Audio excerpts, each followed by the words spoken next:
그럼 특별 세션 토론을 이어가겠습니다. 먼저 토론 참석자분들 소개가 있겠습니다. 이번 세션의 토론 좌장은 윤성명 한국보건사회연구원 연구위원께서 맡아주시겠습니다. 윤성명 위원님은 한국보건사회연구원 사회보장연구본부장, 사회보험실장, 연금센터장, 제11대 한국연금학회 회장을 역임하셨습니다. 또 패널로도 5분의 쟁쟁하신 연금 전문가들께서 함께 해주시겠는데요.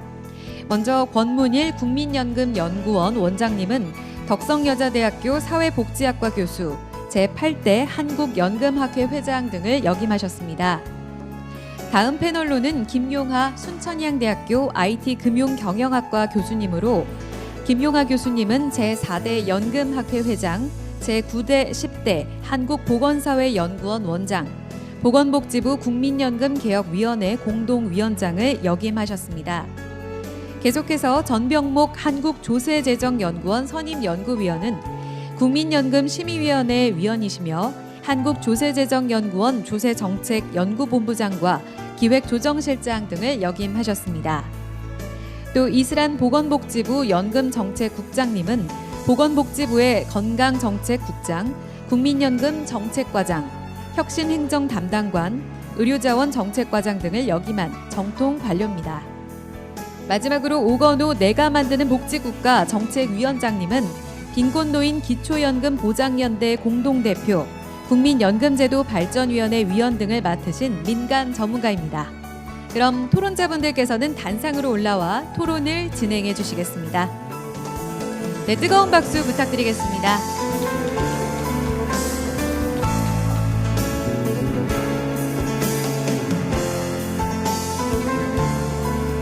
네, 바로 토론을 시작할 텐데요. 좌장이신 윤성명 연구위원님께 저는 마이크를 건네겠습니다. 토론에 귀 기울여 주시기 바랍니다. 안녕하세요. 저 한국보건사회연구원 윤성명입니다. 오늘 이렇게 좋은 자리를 마련해 주신 주최 측에 대해서 감사를 드리고요. 또 저희 특별 세션 또 웬만한 전문가 이상의 어떤 식견을 가지고 키노트 스피치를 해주신 안철수 의원님께 감사 말씀을 드리고요. 저희 전문가들이 모여서 무슨 또 토론을 해야 될지 모르겠습니다. 상당히 중요한 내용들을 키노트 스피치에서 많이 말씀을 주셨습니다. 그럼에도 불구하고 연금 문제가 워낙 복잡한 문제고 또 어떤 측면에서 이게 장기 속성의 보험이다 보니까 연금제도다 보니까 우리 국가 흥망성쇠 또 국가의 존망 위기까지도 초래할 수 있는 워낙 중요한 이슈다 보니까 현안에 대해서 우리가 모두 좀 공유하는 쪽으로 좀 내용을 살펴볼 필요도 있고 또 어떤 식으로 공감대를 형성한다 그래도 연금의 구체적인 어떤 개혁 방향, 추진 체계 등등 이런 부분에 대해서는 또 이견이 또 꽤 많은 게 또 우리의 현실입니다. 또 우리는 아까 안철수 의원님도 말씀을 주셨지만 또 국민연금하고 공무원연금 등 특수지역연금이 또 별도로 운영되다 보니까 연금 개혁 문제가 나올 때마다 공무원연금 먼저 개혁해야 국민연금 개혁하는 걸 따라가겠다. 아니면 우리 공무원연금 여러 번 개혁했다. 이번엔 국민연금 먼저 개혁하라. 이런 식으로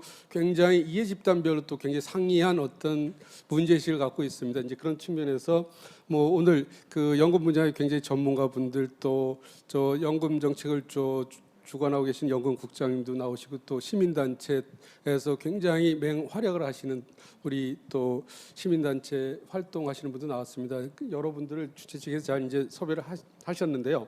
제가 뭐 안철수 의원님 키노트 스피치가 좀 시간이 갔지만 주최 측으로부터는 중요한 분들을 모셨으니까 한 1시간 반 정도 토론 시간을 갖는 게 좋을 것 같다는 걸 전달을 받았습니다.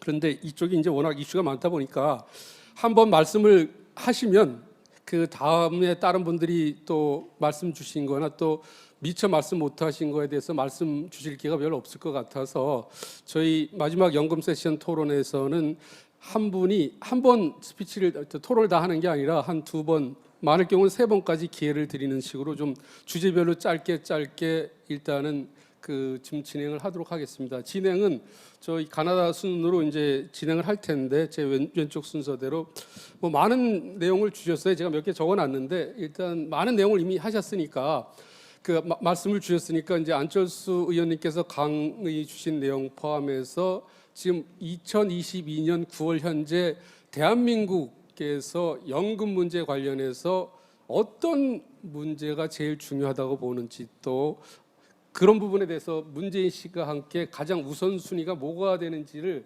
지금 패널 여러분들께서 일단 1차 스피치에서 좀 말씀을 한번 해주시면 좋을 것 같아요. 1차 발언에서는 한 10분을 넘지 한 7, 8분 정도 말씀 주시면 다음에 두세 번쯤 돌아갈 기회가 있을 것 같습니다. 먼저 권문일 국민연금 연구원 원장님께 부탁드리겠습니다.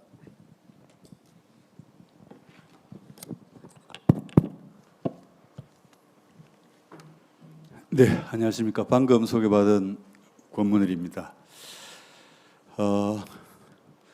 제가 오늘 많은 토론 자료를 준비했는데 우리 안철수 의원님께서 강연의 상당 부분을 포함하는 바람에 저는 가능한 중복을 피하면서 조금 논의를 전개하고자 합니다.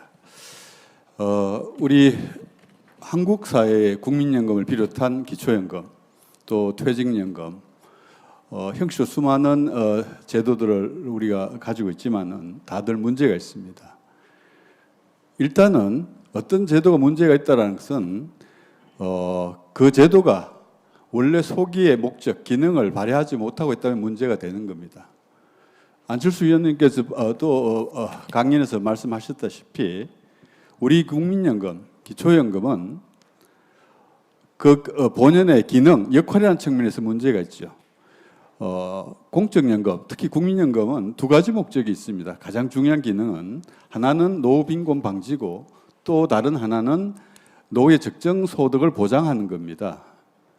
근데 아시다시피 우리나라 노인 빈곤율은 최근에 조금 줄어들긴 했지만은 거의 한 38%, 39%에 육박을 합니다. 서구에 비해서 엄청나게 높은 수준입니다.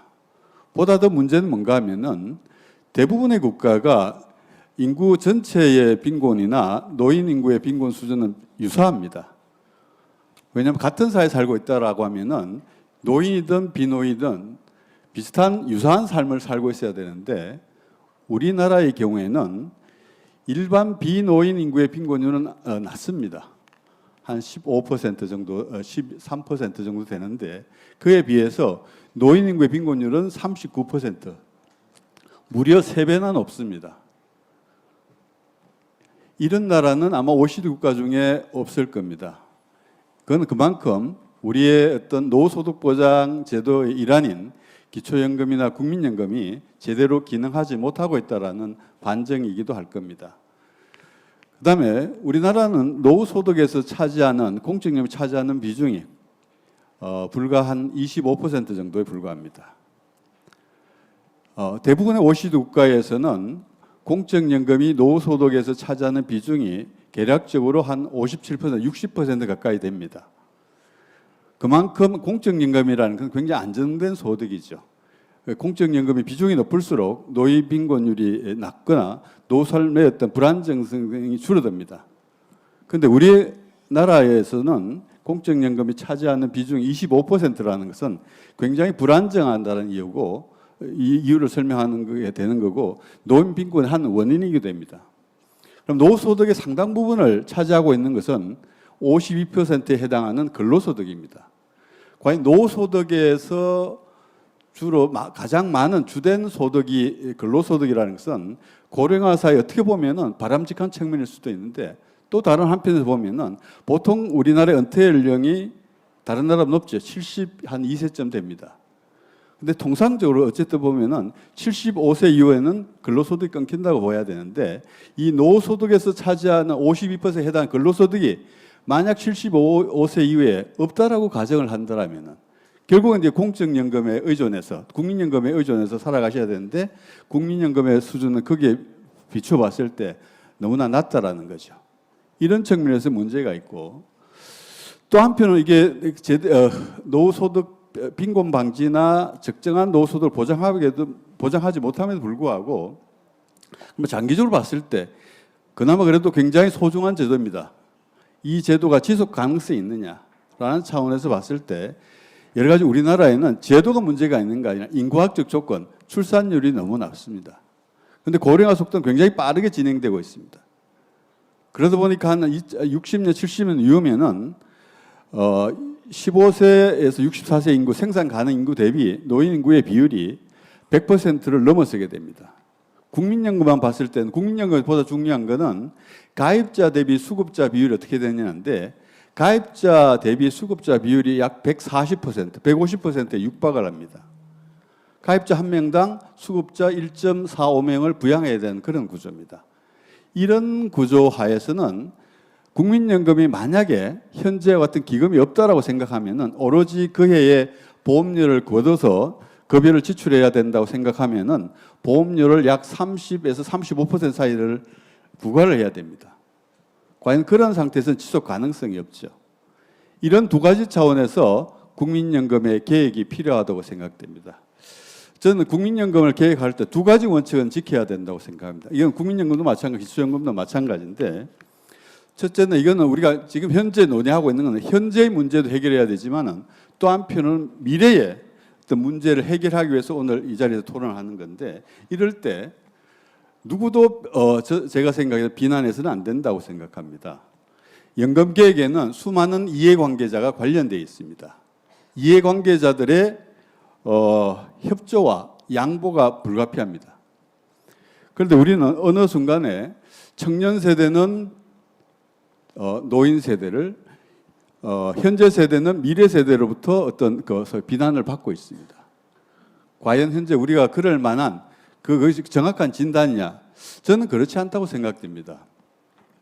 적어도 우리는 1988년도에 국민연금을 시작할 때 다른 나라 그 당시에 대부분의 나라들은 그 해의 보험료로 그 해의 연금 급여를 지출하는 소위 부가 방식에 의한 연금 제도를 가지고 있었습니다. 그런데 우리는 연금 제도 도입할 때 서구의 기준을 따르지 않았습니다. 우리는 나가는 급여 지출보다 보험료 수입을 조금 더 많이 거두는 방식을 채택했던 거죠. 그래서 오늘날 다른 나라와 다르게 우리나라는 국민연금 기금을 가지고 있습니다. 이것은 어떻게 보면은 우리가 오늘날의 어떤 연금이 가지고 문제를 풀어 나가는 데 있어서 씨앗을 뿌렸다고 할 수 있습니다. 굉장히 큰 어떤 선택을 저는 결과를 정확하게 예측을 하지는 못했지만은 저는 잘했다고 생각을 하고 또 한편으로는 우리 10년 만에 보험료를 3%에서 9%로 올렸습니다. 저거 거의 한 두 자릿수에 가까운 건데 어떤 나라든 10년 만에 9%의 보험료 올린 나라 없습니다. 그런데 우리는 올렸어요. 다른 나라들은 한 30년, 35년 걸렸습니다. 또 우리는 제도를 시작한 지 10년 만에 급여 수준이 너무 높다고 생각해서 70에서 60%로 낮추고 다시 20년 만에 70%에서 40%로 낮추었습니다. 상당한 어떤 재정 안정화, 어떤 재정 안정의 계획을 단행했던 거죠. 그럼에도 불구하고 우리가 제도를 도입했을 때보다는 여건이 너무 변화되었습니다. 그 당시에 예측했을 때보다 출산율이 굉장히 낮았고 인구 고령화 우리가 예상했던 것보다 너무 빠르게 진행되었습니다. 그리고 또 한편으로는 전 세계가 소위 요즘 우리가 예측하지 못했던 여러 가지 이유들로 인해서 저성장 경제로 접어들었습니다. 어떻게 보면 또 한편으로는 산업구조가 변화됐고 제4차 산업이라는 또 새로운 어떤 변화가 도래하고 있습니다. 이런 새로운 변화에 따라서 국민연금 제도가 나름대로 우리는 많은 어떤 준비를 했음에도 불구하고 사실은 그것이 이제는 변화된 어떤 시대하고는 맞아떨어지지 않았던 게 되는 것이죠. 이렇게 본다라면은 현재의 어떤 중장년 세대나 고령 세대든 나름대로는 준비해 왔었는데 다만 환경이 변화된 겁니다. 그래서 따로 앞으로는 그러한 새로운 변화된 환경 변화에 우리가 어떻게 적응해 나가느냐 이런 관점에서 연금 계획을 준비해야 되고 그렇기 때문에 누가 어떤 세대가 잘못했다 원인은 우리가 정확하게 진단을 해야 되지만 어떤 세대를 비난해서는 안 된다라는 거죠. 청년 세대든 노인 세대든 장년 세대든 미래 세대든 또 현재 세대든 모두가 연금 계획에는 동참을 해야 되고 조금씩 양보를 해야 되는 그런 구조에서 어떤 세대를 비난한 것은 우리가 조금 금기시해야 되는 게 아닌가 그렇게 생각되고 또한 연금 계획에서 두 번째 우리가 지켜야 될 원칙은 뭐라고 생각되는가 하면은 적어도 스스로 노후를 준비할 수 있는 세대나 스스로 노후를 준비할 수 있는 역량을 갖춘 개인은 기회를 보장해야 된다고 생각됩니다. 반면에 스스로 노후를 준비하기 어렵거나 노후를 준비 못한 사람들에 대해서는 보장을 국가가 해야 된다고 생각됩니다. 이런 원칙을 견지한다라면은 자, 현 세대 노인 빈곤 문제는 국민연금으로 해결할 수 없습니다. 이미 노후를 준비할 수 없는 세대죠. 이런 분들에게는 국가가 보장을 해야 되는 거고 스스로 준비할 수 있는 계층에 대해서는 보다 준비할 수 있는 기회를 보장해야 되는 겁니다. 그것은 어떻게 보면은 우리가 지급되는 급여 수준에 비해서 보험료는 아주 낮게 내고 있는 편입니다. 시급하게 적어도 노후를 준비할 수 있는 계층이라면 지금보다는 보다 많은 준비를 할 수 있게끔 보험료를 조금은 인상할 필요가 있는 거고 또 한편으로는 우리는 앞에서 말하는 굉장히 중요한 소중한 시의 기금을 가지고 있습니다. 기금이 연금 재정에서 좀 더 기여할 수 있도록 보험료를 인상하게 되면은 신규 자금이 들어오게 돼 있습니다. 그렇게 되면은 우리가 2032년도에 보험료 수입보다는 급여 지출이 초과를 해서 신규 자금이 더 이상 유입되지 않는데 만약에 보험료를 지금 조금 올리게 되면은 신규 자금이 32년도 끊임없이 계속해서 들어오기 때문에 결국은 거대한 양질의 자금이 마련되어 있고 이것을 우리가 제대로 살리기만 한다라면은 2060년, 70년대에 나름대로 연금급여 지출을 담당할 수 있는 중요한 자원을 확보하게 됩니다. 저는 이러한 기회를 우리가 충분히 살려나가는 게 좋겠다 생각되고 그다음에 스스로 준비력이 약한 계층에 대해서는 국가가 보험료 지원이나 이런 제도를 통해서 조금 더 준비할 수 있도록 최대한 지원해 주는 것이 바람직하다고 생각합니다. 예, 뭐 시간이 다 됐기 때문에 이걸로 제 얘기를 마치겠습니다.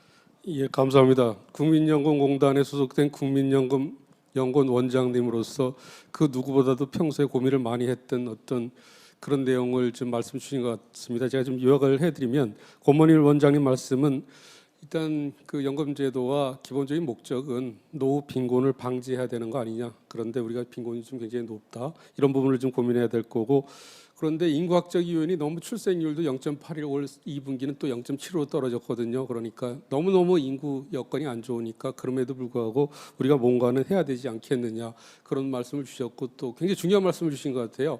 연금개혁 관련해서 두 가지 원칙을 하나 말씀을 주셨는데 하나는 누구도 비난을 하지 말자. 잘잘못 그만 따지고 이제는 제대로 된 어떤 방향을 설정해 보자. 특히 현재 우리가 많이 비난받고 있는 뭐 현재 앞선 세대에도 나름의 노력은 한 부분이 있다. 이제 그 부분을 좀 강조를 하신 것 같아요.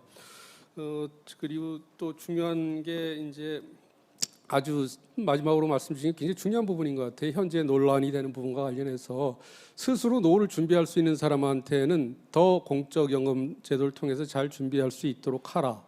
그런데 자기 힘으로 노후를 준비할 수 없는 사람에 대해서도 노후를 준비하라는 건 현실적으로 좀 문제가 있지 않는 거냐, 아닌 거 아니냐. 그런 목적 차원에서 현 세대 빈곤한 노인에 대해서는 정부가 세금 걷어서 지급하는 기초연금을 좀 더 강화할 필요가 있지 않느냐 이런 말씀을 주신 것 같아요. 또 마지막으로 이제 국민연 기금을 보험료를 좀 올려서 국민연 기금 운영을 잘 하면 또 연금 재정 불안정 부분을 어느 정도 또 많이 만회할 수 있는 보완할 수 있는 방법도 있지 않겠냐 이런 말씀을 주셨습니다. 다 주옥 같은 말씀을 주셨고요. 다음으로 이제 순천향대 김용화 교수님이 이제 말씀을 주실 텐데 김용화 교수님은 저 윤석열 정부 보건복지 분야 인수위원회 이제 전문위원을 하셨어요. 또 이런저런 많은 경험이 있다 보니까 좋은 말씀을 주실 것 같습니다. 김용화 교수님 한 7, 8분 말씀 주시면 좋을 것 같습니다.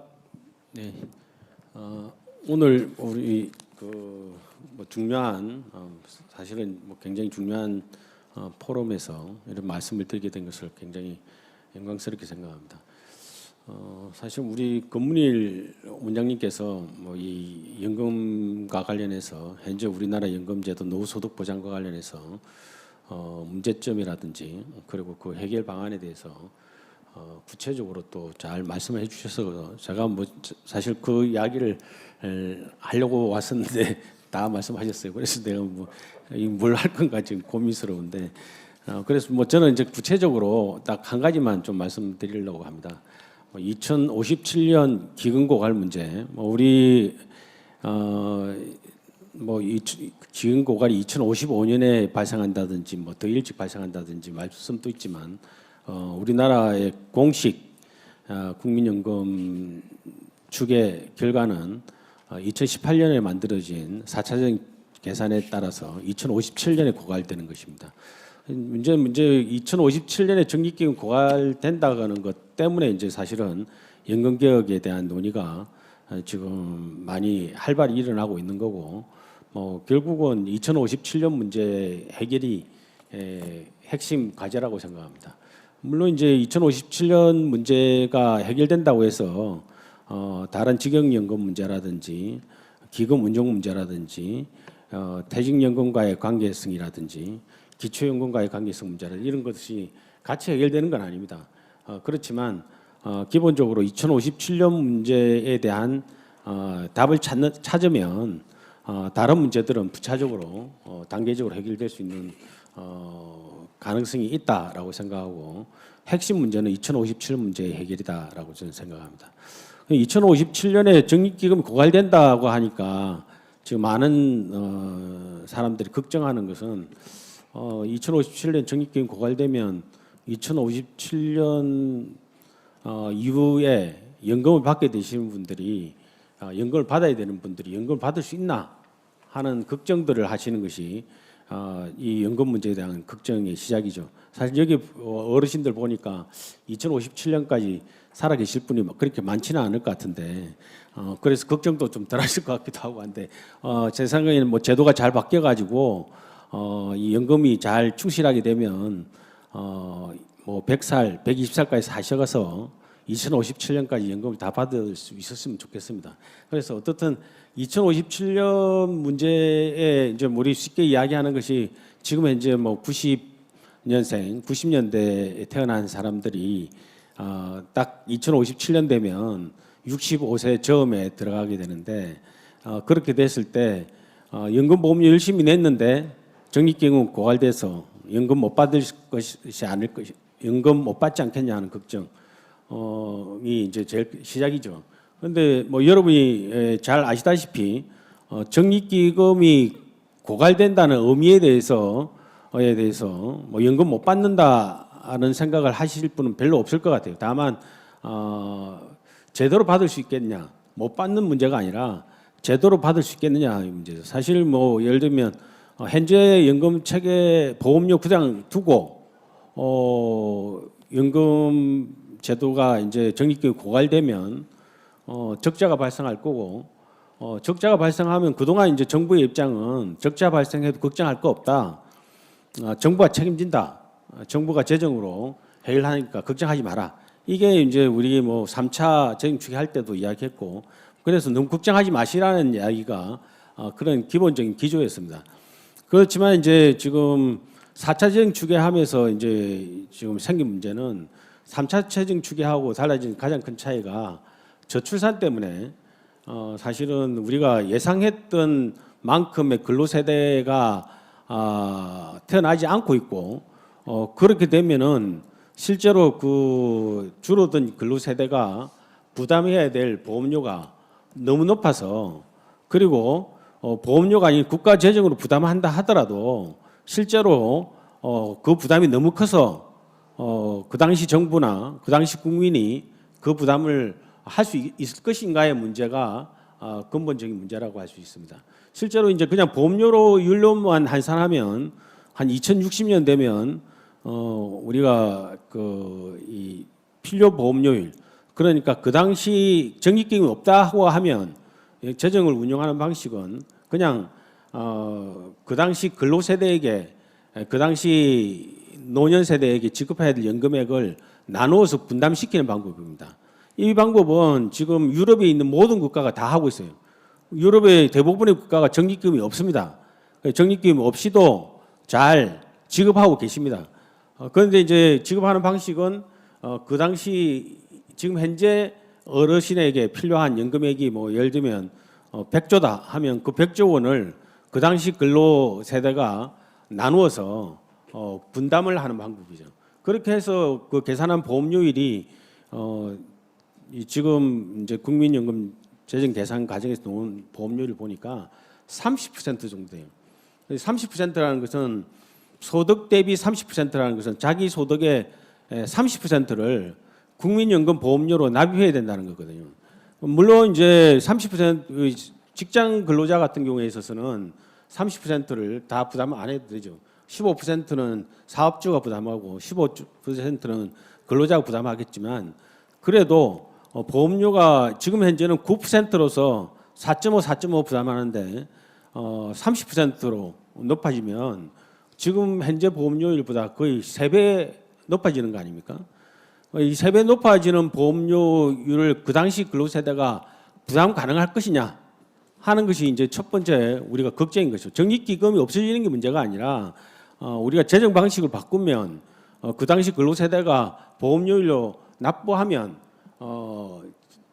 운영이 가능한데 그 보험료율이 너무 높아지게 된다는 거죠. 거의 30%. 그 30% 되는 원인은 실제로 그 당시 근로세대에 비해서 노년세대의 비율이 너무 높아져 있는 거죠. 그래서 뭐 그걸 우리 노년 부양비라고 이야기합니다. 지금 노년 부양비는 한 20% 정도 뭐 남짓 이렇게 넘어서고 있는데 그 당시 이제 2070년까지 가면은 이 노년 부양비가 거의 100에 이르게 됩니다. 근로세대 한 명이 노년세대 한 분을 모셔야 됩니다. 그러니까 그런 상태로 가는 상태에서는 도저히 뭐 이 유럽에 그러면 유럽은 어떠냐? 유럽과 이 대부분의 국가들은 이 고령화 문제는 우리하고 비슷하지만 이 저출산 문제에 있어서는 우리하고 질적으로 다르죠. 우리나라는 지금 2021년 현재 학계 출산율이 0.81명인데 유럽의 지금 OECD 국가 평균은 1.61명입니다. 그리고 대부분의 좀 연금제도 뭐 그렇게 그 운영하는데 제도 개혁을 완성한 나라들 보면은 한 1.8명, 1.9명 뭐 이렇게 되고 있습니다. 그러니까 우리나라 0.81명에 비하면은 거의 2배수 높죠. 그러니까 그런 나라는 적립기금 없어도 그 당시 근로세대가 노년세대를 갖다가 부양할 수 있는 그 능력이 된다는 거죠. 문제는 이제 우리 그 국민연금만 부담하면 큰 문제가 없는데 실제로 제가 재정 추계를 해보니까 국민연금 말고 또 걱정되는 게 건강보험하고 노인장기요양보험입니다. 건강보험하고 노인장기요양보험료는 지금 올해가 보험료율이 6.99%인데 국민연금 보험료보다 낮죠. 9%보다. 그런데 계산을 해보니까 그 당시 노년세대 노령화를 감안하면 그 건강보험료율이 현재 6.99%에서 24% 정도로 높아져야 됩니다. 보험료율이. 그리고 노인장기요양보험은 지금 5번째 보험이라고 해서 우리가 별로 신경을 안 쓰고 있지만 실제로 계산해 보니까 노인장기요양보험료도 요율도 현재 한 1%가 채 안 되는데 그 당시가 되면은 그 6% 정도로 높아져야 됩니다. 그러니까 건강보험과 노인장기요양보험료만 해도 요율만 해도 또 30%죠. 그러니까 국민연금 보험료 30%, 노인장기요양과 국민건강보험료율 30% 하면 60%입니다. 자기 소득의 60%를 사회보험료로 내야 되는데 문제는 그것만 내면 끝나면 관계없는데 다른 사회보험도 있죠. 고용보험도 있고 산재보험도 있고 뭐 사회보험은 차치하고 하더라도 지금 조세부담률이 20%를 넘어섰지 않습니까? 그건 GDP 대비 21%거든요. 그 보험료로 환산하면은 그게 뭐 2배, 3배로 계산을 해야 됩니다. 그렇게 되면은 뭐 거의 그 당시 근로세대는 사회보험료하고 조세 세금 내다 보면은 자기가 쓸 돈이 없어지는 그런 상황이 됩니다. 그런 상황에서는 도저히 지속 불가능한 상태가 되기 때문에 연금 개혁이 되지 않으면 안 된다는 거죠. 특히 이제 건강보험이나 노인장기요양보험 같은 경우는 적립 방식이라는 게 없습니다. 그러니까 그 당시 가서 필요한 의료비를 그 당시 근로세대가 그냥 오롯이 부담해야 되기 때문에 지금 현재 30%로 높아지는 것 같다가 지금 미리 줄일 수 있는 방법이 그리 많지 않습니다. 다행히 국민연금 같은 경우에 있어서는 적립 방식을 아직 채택하고 있기 때문에 잘 운영하면 그리고 제가 재정 추계한 결과로는 보험료를 한 17%까지만 올리면 30%로 안 올라가고 17%까지만 올리도 제도가 2100년까지 유지 가능하다는 계산이 결과가 나와 있습니다. 그렇게 되면은 현재 2000년생도 2100년까지 연금을 받을 수 있는 100살까지 연금을 받을 수 있는 뭐 적립 개념으로 봤을 때는 그렇다는 거죠. 그렇게 되어야 현재 20대, 30대뿐만 아니라 온 국민이 미래 연금에 대해서 걱정을 하지 않고 살 수 있게 된다는 겁니다. 그리고 보험료를 17%가 아니라 30%로 넘어가도록 남겨놓으면 안 되는 이유 중에 하나는 가장 큰 이유는 현재 국민연금은 지금 사실은 낸 것에 비해서 받는 것이 1.88배 정도 된다고 생각합니다. 그러니까 그걸 보험료로 환산하면 평균 소득자 기준으로 현재 연금을 받으시려면 보험료를 17% 정도 내어야 받을 수 있는 연금을 우리는 9%만 내고 받고 있는 겁니다. 그러니까 결국은 언젠가는 17%로 안 올리면 저 고령화 구조가 아니라 하더라도 고갈되게 돼 있는 거죠. 그런데 또 하나의 의미는 뭔가 하면은 자기가 낸 것만큼 받는 게 17%인데 만약에 보험료가 30%로 올라가면 이거는 낸 것도 만큼도 못 받는 제도가 돼 버립니다. 그러니까 국민연금은 17%까지는 올려야 되지만 17% 이상으로 올려도 안 된다. 왜냐하면 낸 것보다도 못한 제도가 되니까. 그래서 언제 가능한 빨리 17%까지 올리는 제도 개혁을 우리는 받아들일 수밖에 없다라고 말씀드릴 수 있고, 그것이 바로 우리 지금 현재 현 세대가 미래 세대를 위해서 할 수 있는 마지막 봉사고 마지막 희생이고 마지막으로 해야 될 일이다, 이런 말씀을 드리고 싶습니다. 감사합니다. 김영하 교수님 말씀 감사합니다.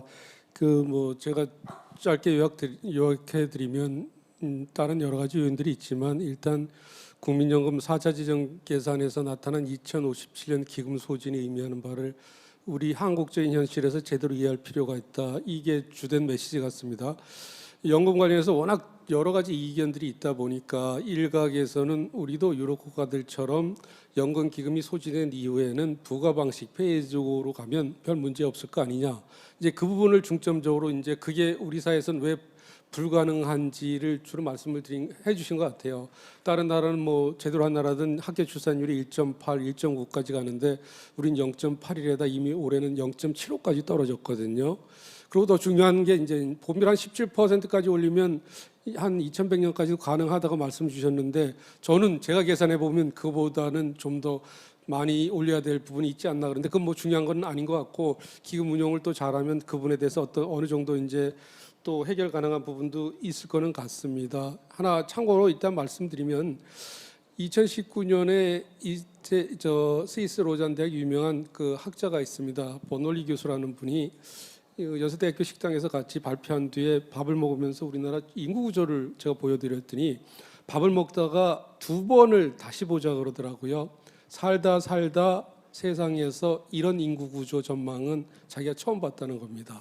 그럼에도 불구하고 이제 우리 사회는 OECD 평균적인 의미에서 얘기가 자꾸 이루어지다 보니까 김영하 우리 교수님은 그런 부분에 대해서 많이 말씀을 주신 것 같아요. 좋은 말씀 감사드리고 그다음에 이제 조세재정연구원의 전병목 박사님께 이제 토론을 부탁드릴 텐데 전병목 박사님은 국민연금 재정 계산에 많이 참여를 하셨고요.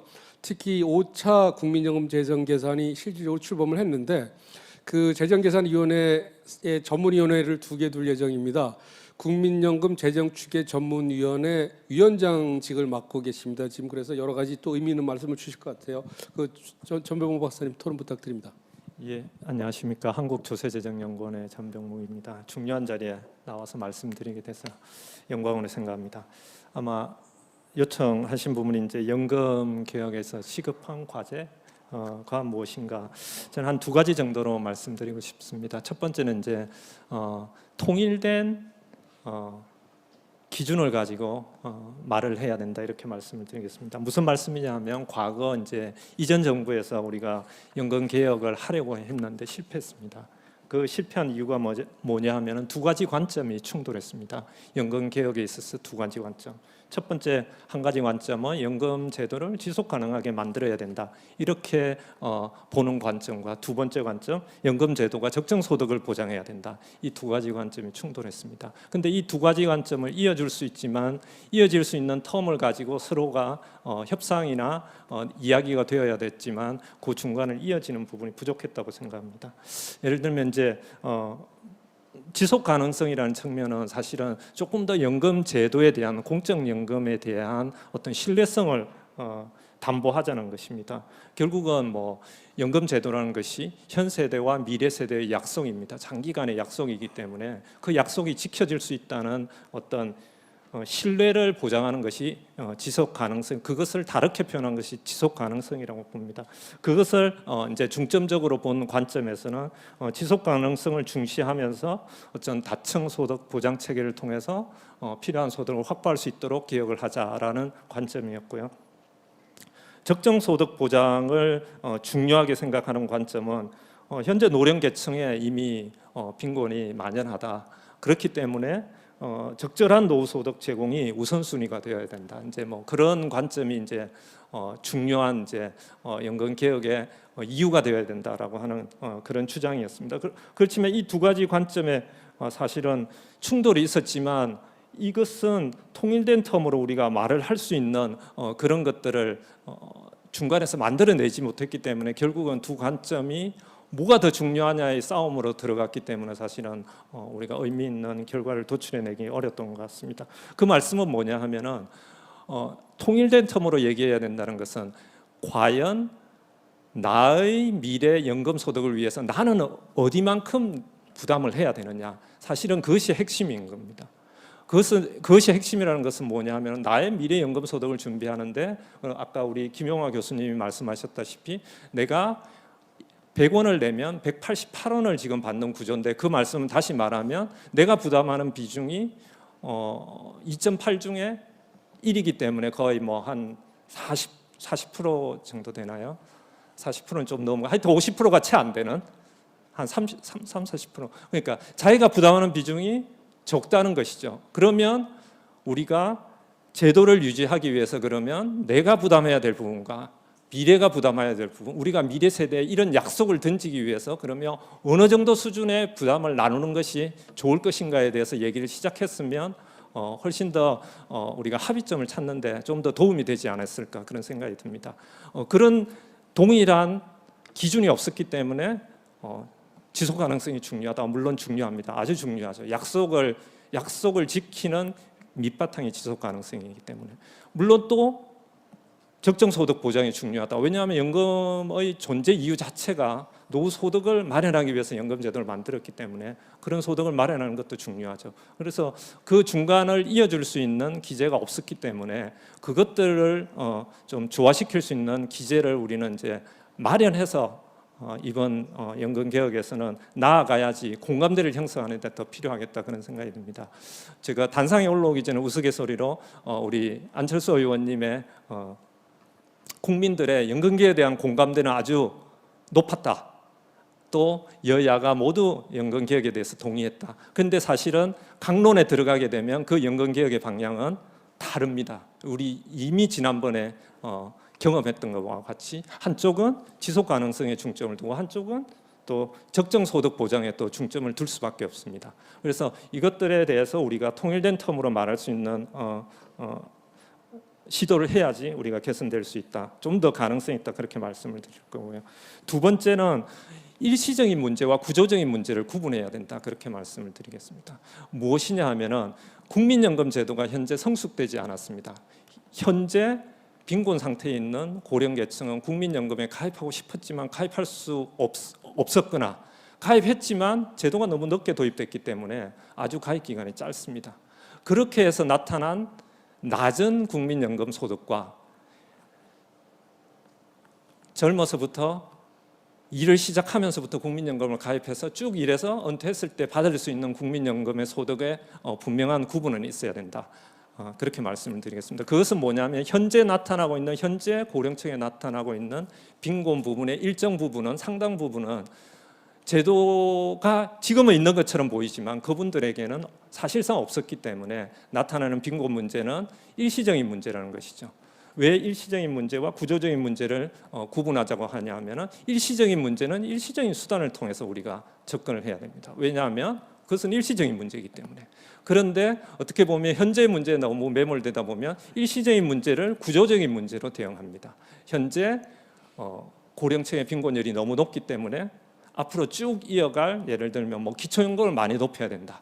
뭐 이런 식의 이제 접근은 물론 기초연금 자체도 나중에 변화할 수 있지만 우리가 기초연금이란 특성과 복지제도의 특성을 볼 때 그것들을 축소 조정한다는 것은 상당히 어렵습니다. 그래서 우리가 현재 나타나고 있는 현상의 원인이 아닌 그런 현상의 결과가 일시적인 문제에 기인한 것인지 구조적으로 계속적으로 나아가는 것인지 그것들을 분명히 구분해서 거기 나타나는 현상에 맞는 원인에 맞는 우리가 해결책을 제시하고 그것을 통해서 해결해 나가는 것이 미래 세대에 대한 어떤 우리가 의도하지 않았던 부담 그런 것들을 넘기지 않는 방안이 아닌가 그렇게 생각을 합니다.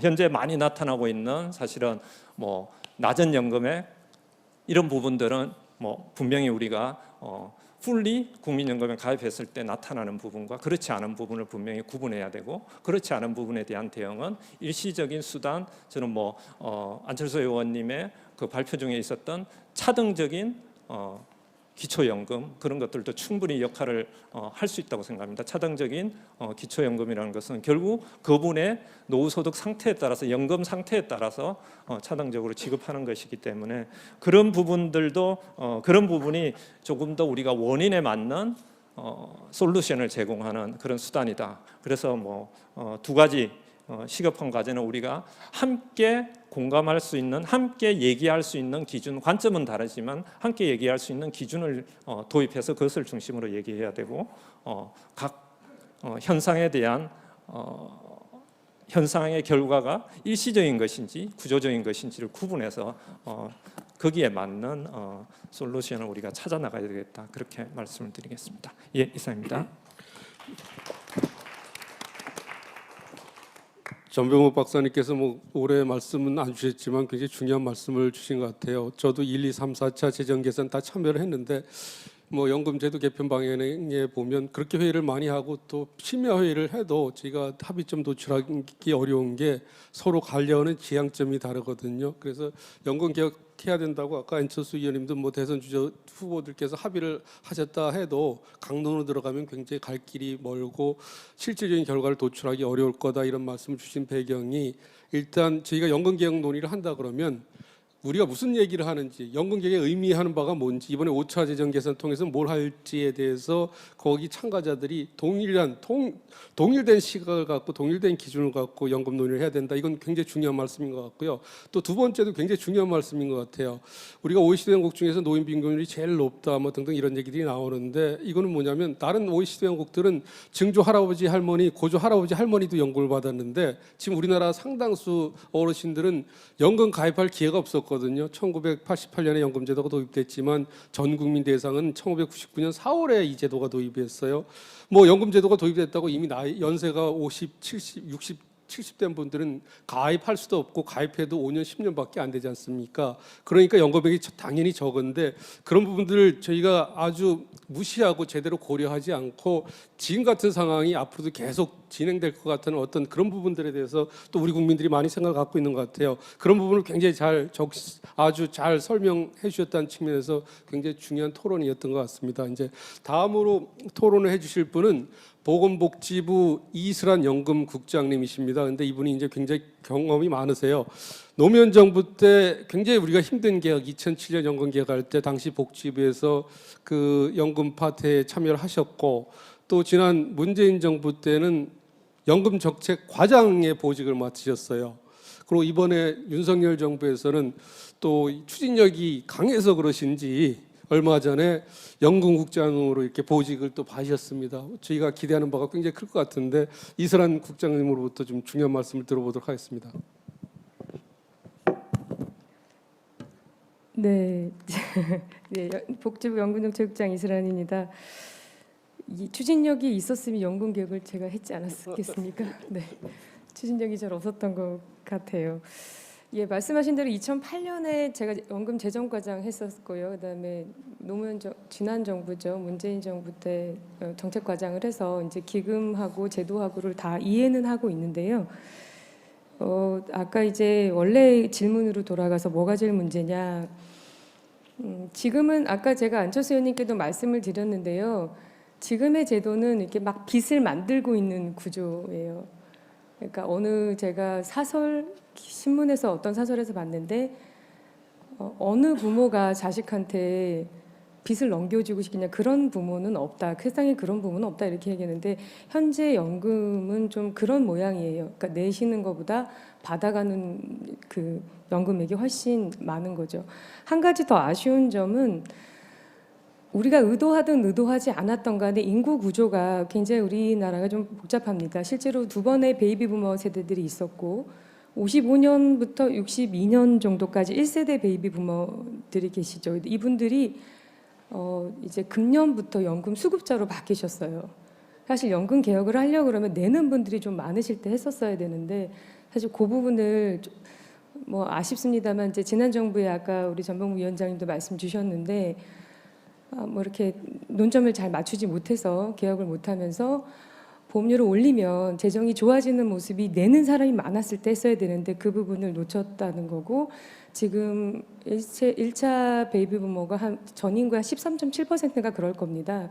굉장히 2040년 가면 노인 인구가 40%로 가는 게 2차가 또 있거든요. 그래서 2차 베이비 70년대생들 또 있으면 노인 인구가 진짜 이제 많아지는 구조가 되죠. 그래서 그 부분 좀 아쉽다는 생각이 있습니다. 그래도 지금이라도 우리가 좀 빨리 모양을 예쁘게 만들 필요가 있다. 근데 한 가지 좀 명확하게 제가 드리고 싶은 말씀은 이게 가입자들한테만 부담을 주는 게 아니라 정부도 무슨 역할을 해야 할 겁니다. 하는 걸로 우리가 설계를 해야 된다고 보고요. 무조건 더 내게 하시는 게 아니라 정부도 어떤 역할을 뭐 보험료를 지원한다든지 어떤 형태로든 지원이 같이 들어가야 이게 사회적 수용성이 있겠다 이런 생각하고 있고요. 두 번째 문제는 글쎄요, 이게 연금, 소득보장 이런 게 뭐 다 중요하죠. 모든 소득 계층이 다 중요한데 우리가 저소득에 조금 집중을 해보면 지금의 노후소득 보장은 세 가지가 있어요. 기초생활보장이 있고 기초연금이 있고 국민연금이 있고. 근데 이게 다 이렇게 묶여 있습니다. 그래서 국민 기초생활보장 생계급여를 받으시는 분은 기초연금이 깎여요. 그 다음에 국민연금을 받으시면 기초연금이 생계비급여가 깎이고 이상하게 돼서 생계급여가 깎이고 그 다음에 기초연금과 국민연금을 같이 받으시면 기초연금이 또 깎여요. 그러니까 나는 어디쯤 들어갈까 이 생각을 되게 못 하시는 거예요. 나는 70% 들어갈까? 이 예측 가능성이 너무 없는 거죠. 그래서 실제로 막 국민연금을 많이 받으시면 기초연금이 깎이면 와서 이제 항의를 하시는 거예요. 연계 구조 때문에 그래요. 잠깐 설명을 드리면 국민연금 안에는 소득이 높으신 분들은 자기가 내는 것보다 조금 덜 받아가세요. 아까 말한 1.8%가 아니라 1.8배가 아니라 1.23배 뭐 이렇게 돼 있고요. 저소득 계신 분들은 한 4배 정도 받아가시나? 그렇게 이제 구조가 되어 있어요.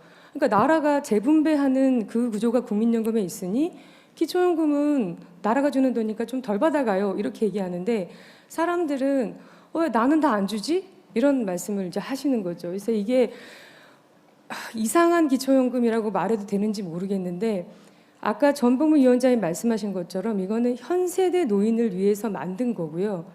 지금 나쁘신 분들을 우리가 도와주는 건데 마치 이거가 고정적인 소득보장 제도처럼 자꾸 기초연금만 계속 올라가는 거예요. 그래서 이거는 그 돈이 어마무시하게 들어갑니다. 그리고 잘 보시면 아까 빈곤율 중위소득 50% 이하가 우리나라 노인이 한 39% 돼요. 근데 70%까지 돈을 주잖아요.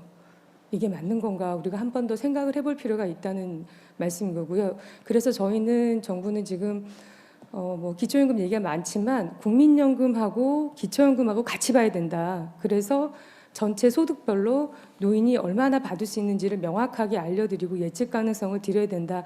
이 얘기를 지금 같이 하고 있는 중입니다. 그래서 저는 이 문제는 하여튼 이번에 연금개혁 하실 때 여기 다 참여하실 건데요. 그 세 가지 복잡한 구조는 좀 한번 정리를 해서 그 좀 예측 가능성을 높이는 작업들을 해야 되지 않나 싶고요. 세 번째는 아까 이제 말씀 주셨는데 연금을 보는 시각들이 다 다릅니다. 되게 힘들어요. 불신도 되게 많으세요. 나는 의무가 아니면 가입하지 않겠어 하시는 분들도 한 36% 됩니다. 내가 어쩔 수 없이 가입하는 거야. 이런 분들이 그렇게 되고요. 연금보다는 다른 재테크가 좋겠어라고 생각하는 분도 한 50% 가까이 됩니다. 근데 이게 어떡하지? 우리가 이제 연금개혁 앞서기 전에 보통 코끼리 옮기기 이렇게 우리가 많이 얘기를 하거든요. 근데 다 보고 싶은 부분만 보세요, 국민들이. 그래서 우리가 막 여론조사를 해보면 이렇게 나오는데 그나마 저희가 좀 희망적인 거는 이렇게 답을 하시더라고요. 돈 보험료 더 내시겠어요? 이러면 57%가 안 내요, 싫어요 라고 말씀하시는데 혹시 그 자녀를 위해서 아니면 손자를 위해서 더 내시겠어요? 그러면 57%가 낼게요 이렇게 얘기한다는 거죠. 아까 세대 간 갈등 말씀하셨는데 저는 우리 국민들이 그렇게 건전하고 성숙된 시민의식이 있다고 저는 믿습니다. 그래서 정부의 역할은 아까 안철수 의원님도 말씀하셨는데 우리가 지금 가지고 있는 연금 제도가 정확히 어떻게 된 건지, 그다음에 누가 뭘 더 부담을 해야 되고 어떻게 부담을 하고 정부는 어떤 수단이 있는지 이걸 좀 분명하게 좀 말씀을 드려서 소위 말하면 정확하게 이해를 하시고 그다음에 정부가 막 이거 이렇게 하는 거예요라고 말하기보다는 국민들이 좀 이해를 하시고 이 방향이 좋겠어, 이 방향 또는 이 방향 뭐 이렇게 좀 정해 주실 수 있도록 저희가 충분히 소통하는 게 정부의 역할이 아닌가 이렇게 생각을 합니다. 그동안에 우리가 볼 때 이게 맞아 이렇게 얘기해서 연금 개혁이 된 적은 없던 것 같아요. 그래서 요거는 이번에는 이제 윤석열 정부는 소통을 굉장히 강조하시거든요. 그래서 촘촘하게 의견 수렴을 하라 이렇게 말씀을 하셔서 저희가 재정 추계 작업이 좀 끝나고 나면 우리가 가지고 있는 연금 제도를 정확하게 설명을 하고 그다음에 이런 옵션이 가능하고 이렇게 되면 이런 모습이 됩니다라고 좀 정확히 설명을 드려서 국민들이 좀 참여하는 개혁안을 만들 수 있도록 좀 도와드리는 그 역할로 하고 아까 안 의원님은 그 국회에서 말씀하신다 그랬는데요. 네, 국회에서 해주시면 제일 좋죠. 국회가 대표 기구니까요. 그래서 그런 학습을 할 수 있는 과정, 소통을 잘하는 게 이번 정부의 우리 연금을 담당하는 복지부가 할 일이 아닐까 뭐 이렇게 생각을 합니다. 네, 두서없이 뒤로 가면 갈수록요 할 얘기가 별로 없습니다. 두서없이 말씀 마치겠습니다. 감사합니다. 이슬한 국장님이 조용조용 말씀 주셨지만 굉장히 의미 있는 또 뼈 있는 말씀들이 군데군데 숨어 있는 것 같습니다. 제가 또 다시 한번 요약해드리면 국민 여러분들과 소통 없이 성공적인 개혁은 없었던 것 같다. 2007년 노무현 정부 개혁할 때도 당시에 굉장히 이해관계자들하고 소통하려는 노력들을 굉장히 많이 했습니다. 잘 알려지지는 않았지만 현 정부에서 이제 그런 부분에 대해서 많은 문제의식을 갖고 있다는 것도 주무부처에서도 그런 생각 갖고 있다는 것에 대해서는 저는 굉장히 반갑게 생각을 하고요. 그리고 아까 이슬한 국장이 처음에 말씀 주신 게 우리 지금 연금 제도는 자식들한테 빚을 물려주는 제도다 이런 말씀을 안철수 의원님께 말씀을 주셨다 그러는데 아까 이 자리에서 안 의원님은 그것보다 더 심한 말씀을 하셨는데 그걸 옮기기는 좀 어려울 것 같습니다. 그 정도 말씀드리고 이제 이슬한 국장님 말씀 주신 것 중에 굉장히 중요한 부분이 우리가 아쉬운 게 1차 배움 세대들이 지금 연금 수급자로 들어오고 있는데 이분들이 노동시장에 계실 때 보험료를 올리는 재정 안정화 조치를 취하지 못한 게 우리한테는 굉장히 뼈아프다는 거거든요. 앞으로 우리가 동일한 재정 안정화 조치를 취한다 그래도 1차 배움 세대가 이분들이 이제 사망한 분들도 있으니까 720만 명에 해당되는 우리가 알고 있는 덴마크, 핀란드, 노르웨이 이런 전체 인구보다 더 많은 숫자가 보험료를 더 낼 수 있던 기회를 이미 다 상실했거든요. 이걸 어쨌든 앞으로는 현재 세대하고 미래 세대가 부담한다는 그런 측면에서 우리가 좀 아쉬운 데모 있고 또 주무국장으로서 좀 말씀 주시기 부담스러운 부분은 있었지만 국민연금과 기초연금을 봤을 때 기초연금은 아무래도 이게 굉장히 많은 비용이 들고 또 현 세대 노인 빈곤 완화 차원에서 도입된 제도다 보니까 아무래도 이건 영구적인 제도 또 보편적인 제도보다는 좀 더 선별적인 쪽으로 필요한 분들한 쪽으로 제도 운영하는 게 좋지 않겠는가 이런 말씀을 주신 것 같아요. 이제 마지막으로 1차 라운드의 마지막으로 이제 오건호 위원장님께 이제 토론을 넘기겠는데요. 오건호 위원장님은 굉장히 이제 현장에서 노동 운동도 많이 하시고 또 진보 정당의 어떤 정책 보좌관 역할도 하시고 지금은 오래전부터 이제 시민 운동을 하시는데 우리나라에서 어떤 여러 단체들이 있지만 시민 단체 중에서 가장 중립적으로 어떤 때는 또 시민단체 관계자들한테 쓴소리도 하시면서 굉장히 아주 균형 잡힌 시각으로 우리나라 연금 문제, 노후소득 보장 제도에 대해서 의견을 주고 계십니다. 우리 오건호 박사님 또 좋은 토론 기대해 보겠습니다. 예, 반갑습니다. 내가 만드는 복지국가라는 복지 시민사회 단체에서 활동하고 있습니다. 우리나라 국민연금이 1988년에 도입되었으니까 지금 연도를 치면 한 34년 됐습니다.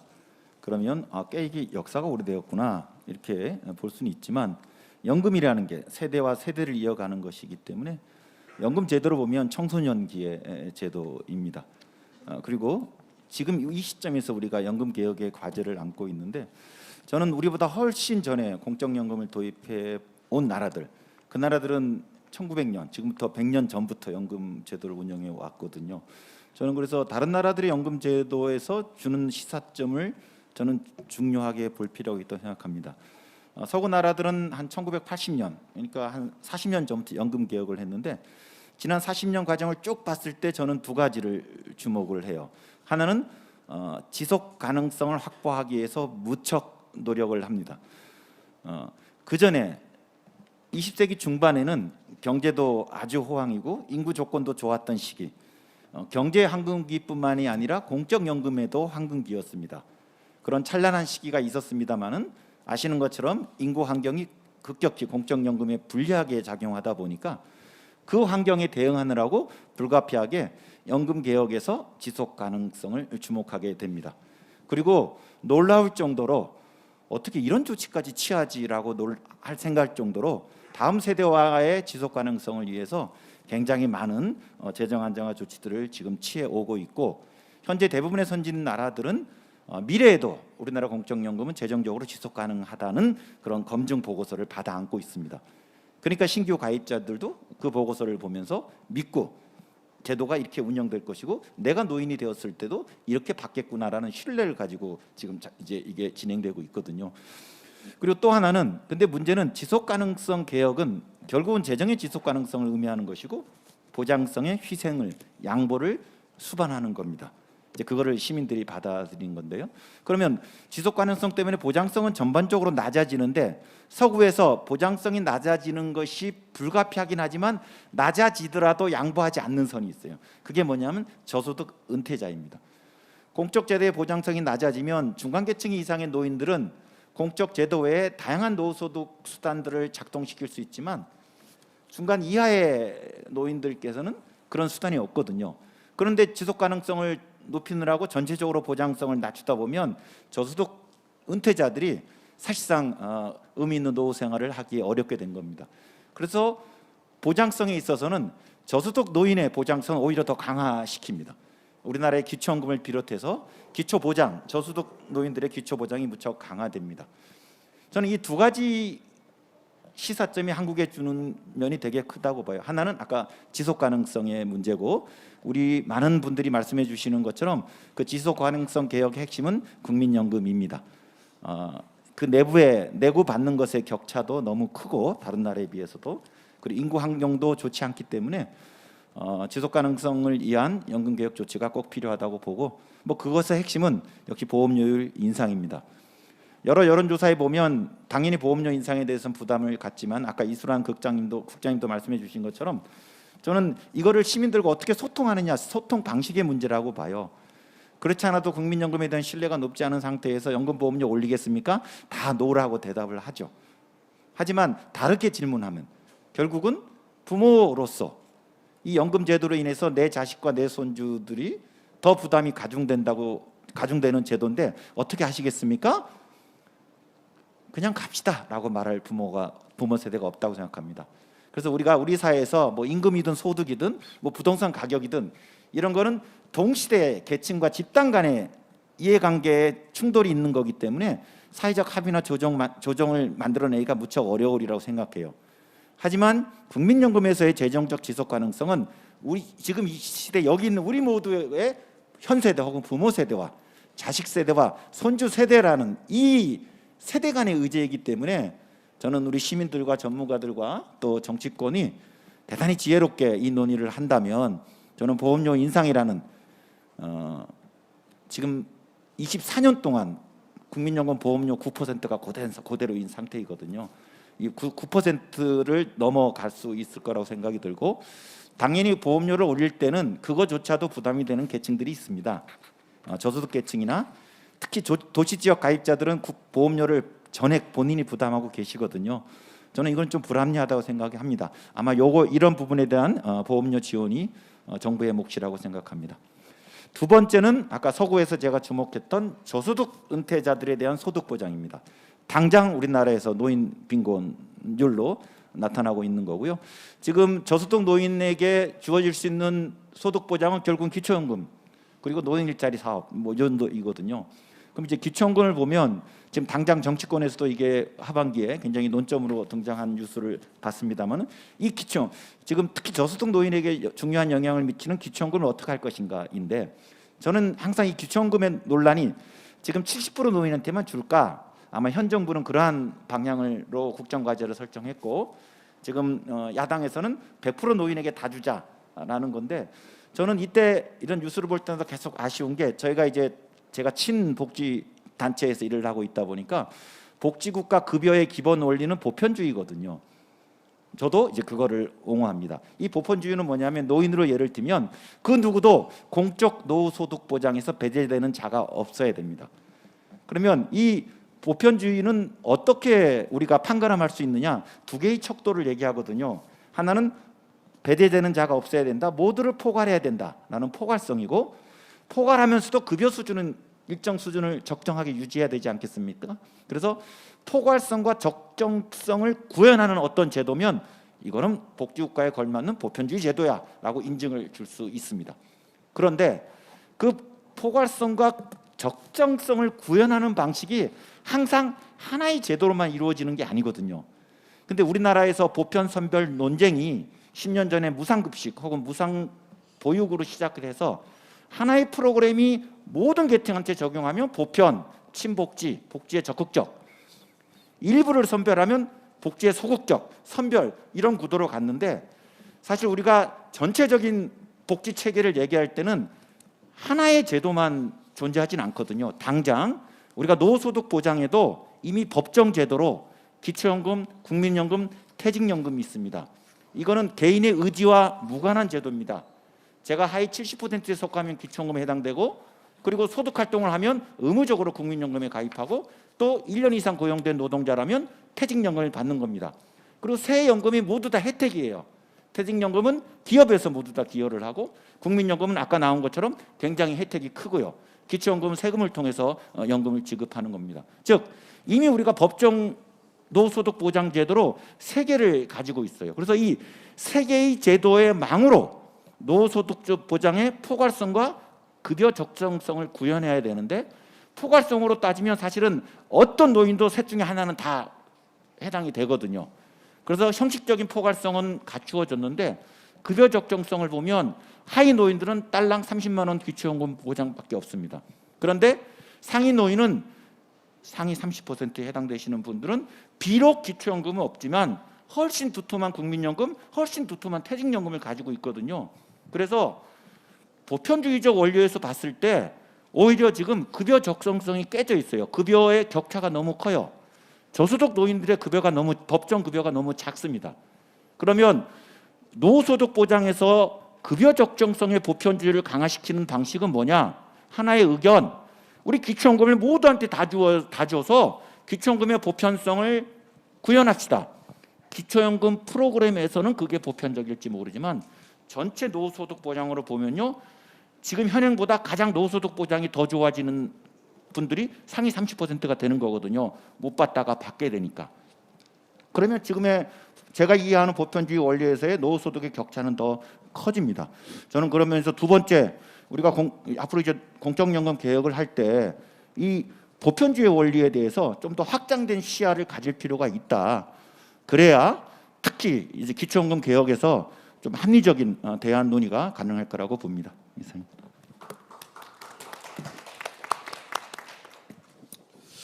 시민단체에서 활동하고 있음에도 불구하고 들으시면서 판단하셨겠지만 우리나라 시민단체에 종사하시는 분들이 이런 객관적이고 균형 잡힌 어떤 시각을 가지고 활동을 하면 우리 사회가 공감대 형성하는 데 많은 도움이 되지 않을까 이제 그런 생각을 해봤고요. 오건호 박사님 말씀 중에서 굉장히 중요한 포인트가 있는 것 같습니다. 서구 많은 나라들은 지속 가능성을 굉장히 노력하고 또 많이 이루어냈다. 그 과정에서 꼭 지키려고 했던 거는 저소득층의 소득 보장이었다. 이 부분이 있고 아까 이스란 국장님도 정부가 이번 연금 개혁 논의에서는 뭔가 역할을 좀 하겠다 이런 말씀을 주셨는데 그 부분하고 일맥상통하는 부분이 될 것 같은데 특히 지역가입자, 도시지역가입자, 저소득가입자들은 소득이 낮음에도 불구하고 자기들이 보험료를 100% 부담하다 보니까 사각지대가 축소되기 어려운 부분이 있거든요. 이 부분에 대해서는 정부 지원이 필요하다. 이 부분에 대해서 이제 공감을 하고요. 그리고 두 번째, 이 굉장히 중요한 말씀입니다. 저도 굉장히 강조를 했는데 우리나라에서는 이 보편적 복지라는 개념이 지금 잘못 받아들여지고 있는 것 같아요. 이미 여러 제도가 우리가 많이 도입이 돼 있거든요. 그럼에도 불구하고 특정 하나 제도를 저희가 설계하고 도입할 때는 모든 국민들한테 그 제도가 똑같이 적용되어야 보편적 복지라는 생각들이 어떻게 우리나라에서는 이렇게 형성이 되어 있는 것 같은데 우리가 많이 언급을 하고 있는 전형적인 복지 국가 웰페어 스테이트인 스웨덴 같은 경우는 스웨덴 패러닥스 같은 걸 읽어보셔도 이제 이해가 되실 텐데 모든 개인한테 똑같은 제도를 똑같이 n분의 1로 나눠주는 게 아니라 여러 가지 이미 있는 제도 중에서 부족한 부분이 있으면 그 제도를 아니면 새로운 제도를 만들어서 국가에서 정한 내셔널 미니멈을 채워주는 그 부분을 보편적 복지 개념으로 받아들이고 있고 그렇게 제도를 운영하는데 우리는 그거하고 굉장히 다른 방향으로 운영되고 있다는 거죠. 이미 노동시장에서 엄청난 소득 격차, 재산 격차가 있음에도 불구하고 n분의 1로 나누는 걸 보편적 복지라는 개념으로 이해하다 보니까 아까 오건호 박사님 말씀 주신 것처럼 기초연금 상위 30%를 확대하면 어려운 상황에서 정부가 세금을 굉장히 투입함에도 불구하고 그 혜택은 고소득층 우리나라에서 제일 잘 사는 사람들한테 간다는 겁니다. 이런 패러닥스가 있을 수 있으니 이런 부분들 우리가 많이 고려를 해야 될 것 같습니다. 저희가 5시까지 시간을 배분받았는데 그 조금 늦게 출발한 부분이 있고 또 시간을 조금 더 써도 된다 그랬는데 많이 쓸 생각은 없고 이제 토론자분들한테 한 2-3번 기회를 드린다 그랬는데 3번까지 기회는 드리기가 어려울 것 같고 한 번 기회를 더 드리겠습니다. 그 전에 이제 여기 플로어 계신 분 중에서 제가 이제 오랫동안 이렇게 안면에 있는 분이 와 계시는 것 같아요. 주명영 대한은퇴자협회 카프 회장님과 그 회원님들이 와 계시는 것 같아요. 특히 아까 OECD 권고안 중에서 우리가 이제 노소득이 좀 부족한 이유 중에 하나는 만 59세까지 의무 납입 연령이 좀 묶여 있는 부분들이 이번에 OECD 권고안에서도 얘기가 좀 많이 돼 있고 그걸 좀 늘릴 수 있는 소득이 있는 경우에만 이거 오해하면 안 됩니다. 소득이 없을 때 의무 납입하라는 게 아니라 소득이 있을 경우에만 지금 국민연금 소득 그 연금 개시 연령이 만 62세고 내년에는 만 63세 그러니까 한국나라는 64세로 올라가고 2033년에는 만 65세로 올라갑니다. 그럼에도 불구하고 지금 우리 국민연금법에서는 만 59세까지만 연금을 내도록 돼 있어요. 굉장한 어떤 격차가 있는 거죠. 이런 부분에 특히 그 카르프에서는 관심이 많은 것 같은데 주명용 회장님 계십니까? 아니면 어디 가셨습니까? 예, 뭐 짧게 시간이 많이 갔으니까 짧게 이 부분에 대해서 좀 고려한 걸로 활성화돼서 말씀을 주시면 여기 패널들께서 그걸 참고해서 하시고 싶은 말씀을 한 5분 정도 말씀을 주시면서 오늘 토론을 마무리하는 걸로 하겠습니다. 네, 주명영입니다. 대한은퇴자협회. 저희가 지난주에 기초연금 100% 주는 거에 대해서 회원 타운홀식에 이제 모임이 있었는데요. 그 현장에서 나온 얘기를 그걸 말씀드리고 얘기를 끝내도록 하겠습니다. 그날 한 70여 명이 모였는데요. 결론적으로 말씀드려서 기초연금 100% 주는 거에 대해서 은퇴자협회라 하면 대개 이제 60 플러스, 대개 60대들 저축을 이루고 있는데요. 쉽게 말씀드려서 90% 이상이 기초연금 100% 주는 것은 반대를 했어요. 그래서 그날 피켓에 협회 측에서 피켓을 찬성하는 부분이 많이 나오면 그 핸드 피켓을 쓰려고 했다가 제가 얼른 감춰버렸습니다. 사진에 찍힐까봐. 그런 이변이 일어났는데 그거에 대해서 저희가 이제 후속적으로 협회 입장을 재정리해서 낼 상태고요. 다른 부분에서 국민연금 부분에 대해서는 제가 늘 그 생각하고 있는 것이 그 정년이 늘어나면서 그 정년에 맞춰서 국민연금 수급 연령이 올라가졌으면 좋겠다 이렇게 보고 있습니다. 제가 토론자도 아닌 상태에서 이렇게 말씀해 기회를 주셔서 고맙습니다. 감사합니다. 그러니까 제가 며칠 전에 저 주명용 회장님한테 아침에 카톡을 받았어요. 놀라운 윤 박사 놀라운 일이 있다. 뭐냐면 우리가 투표를 해봤는데 기초연금 100% 지급하는 것에 대해서 놀랍게도 반대하는 의견이 다수였다. 이런 말씀을 카톡으로 문자를 주셨어요. 저는 개인적으로 너무너무 반가웠습니다. 우리나라 어르신들께서 이런 생각만 가지고 계신다 그러면 우리 연금개혁론에 굉장히 많은 도움이 될 것 같습니다.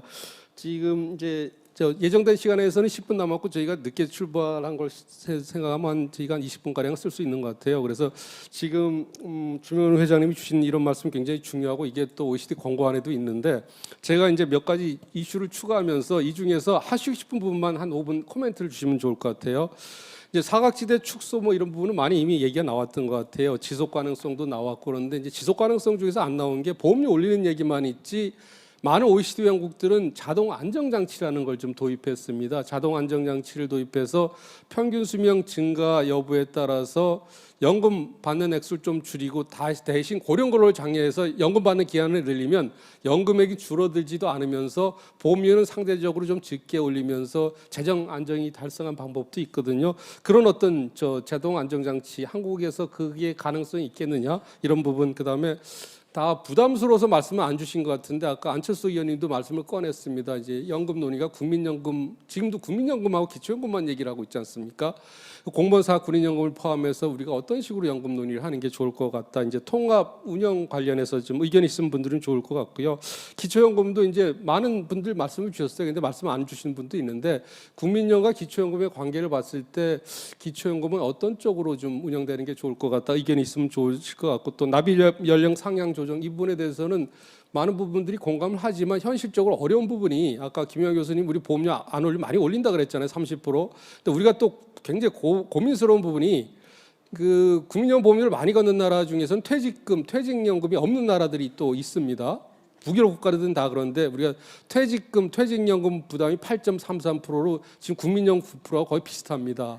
이 부분을 고려했을 때 이제 사용자가 좀 부담이 있는 측면이 있고 또 우리가 여태까지 납입 연령을 만 59세에 묶어둔 이유 중에 하나는 이제 사용자 측의 부담이 좀 굉장히 많다는 부분에 대한 정책적 고려가 있었던 것 같아요. 이런 측면에서 납입 연령 상향 조정에 대해서는 한국적인 현실에서 뭐 필요하다 그러면 어떤 식으로 이걸 좀 운영하는 게 좋을 건지 이런 제가 좀 추가를 이슈를 했는데 이런 내용들 중심으로 각 패널 분들께서는 본인께서 관심 있는 내용 중심으로 한 5분씩 마지막으로 말씀 주시면 감사하겠습니다.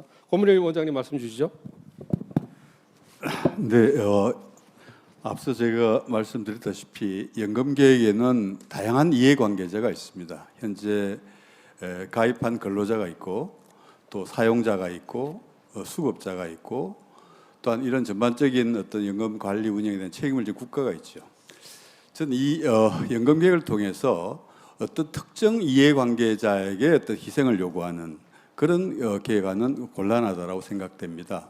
모든 이해관계자가 골고루 참여해서 골고루 양보를 해야 되는 그런 게 연금 요번에 지속 가능성을 확보하는 그런 방안이 아닐까 생각하고 그런 차원에서 보통 우리가 재정 안정화 방안 이야기할 때 보험료 인상을 많이 이야기합니다. 이 보험료 인상은 어떻게 보면은 가입자인 근로자와 사용주의 책임을 증가시키는 거죠. 근데 이것만 가지고 만약 보험료 인상만을 우리가 재정 안정화 방안의 일환으로 삼는다고 하면은 보험료 인상 폭이 너무 커야 됩니다. 그건 좀 곤란하지 않겠느냐.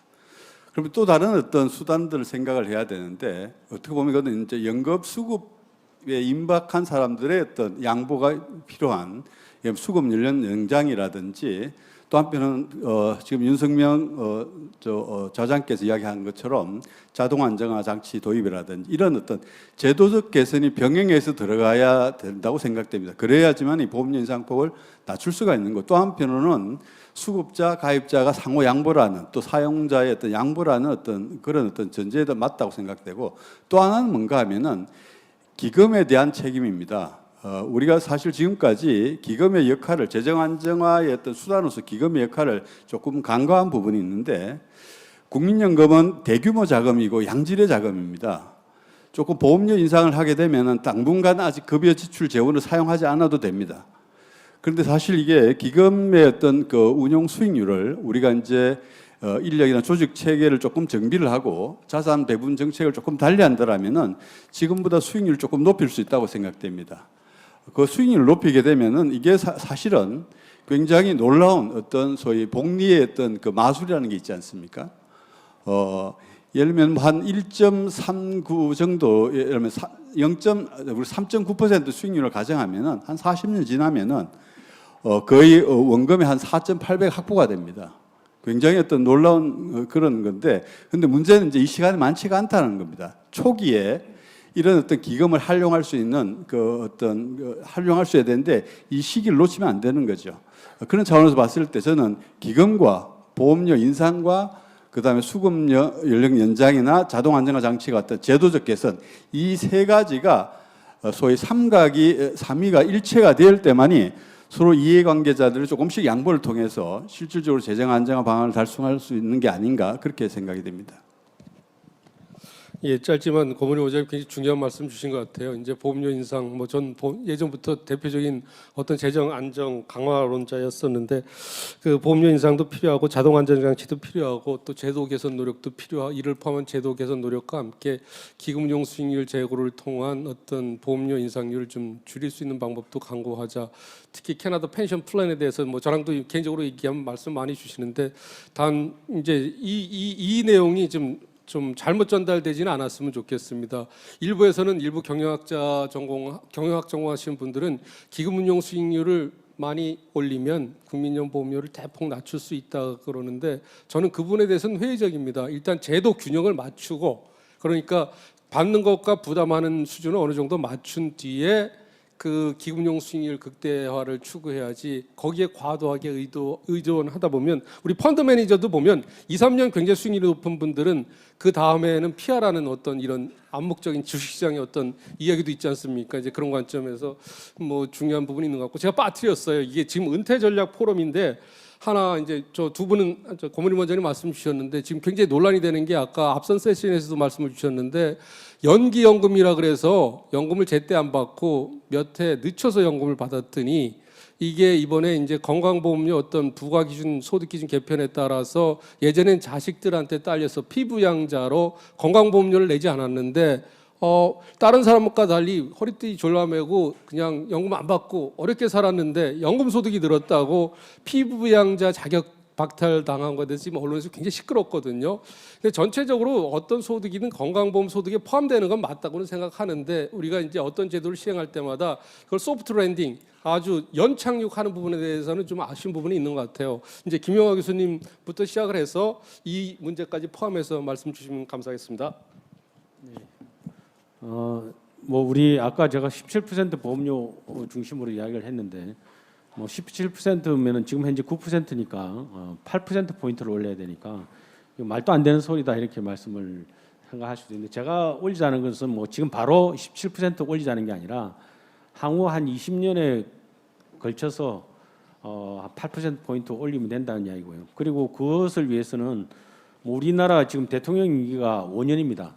그러니까 5년에 2% 포인트씩만 올리자. 그래서 그렇다면 이제 현 정부가 연금 개혁을 위해서 뭔가 기여를 최소한 했다고 하는 것은 국민연금 보험료를 9%에서 11%까지 그러니까 2% 포인트 올리는 것 이것을 했다면 윤석열 정부가 최소한의 의무는 했다라고 저는 볼 수 있다고 생각합니다. 그래서 2%씩 정부 대통령 바뀔 때마다 2%씩만 올리자. 그래서 17% 올리자는 거고요. 다만 이제 우리 외국의 지금 대부분의 국가의 연금 보험료는 한 18%에서 20% 초반대입니다.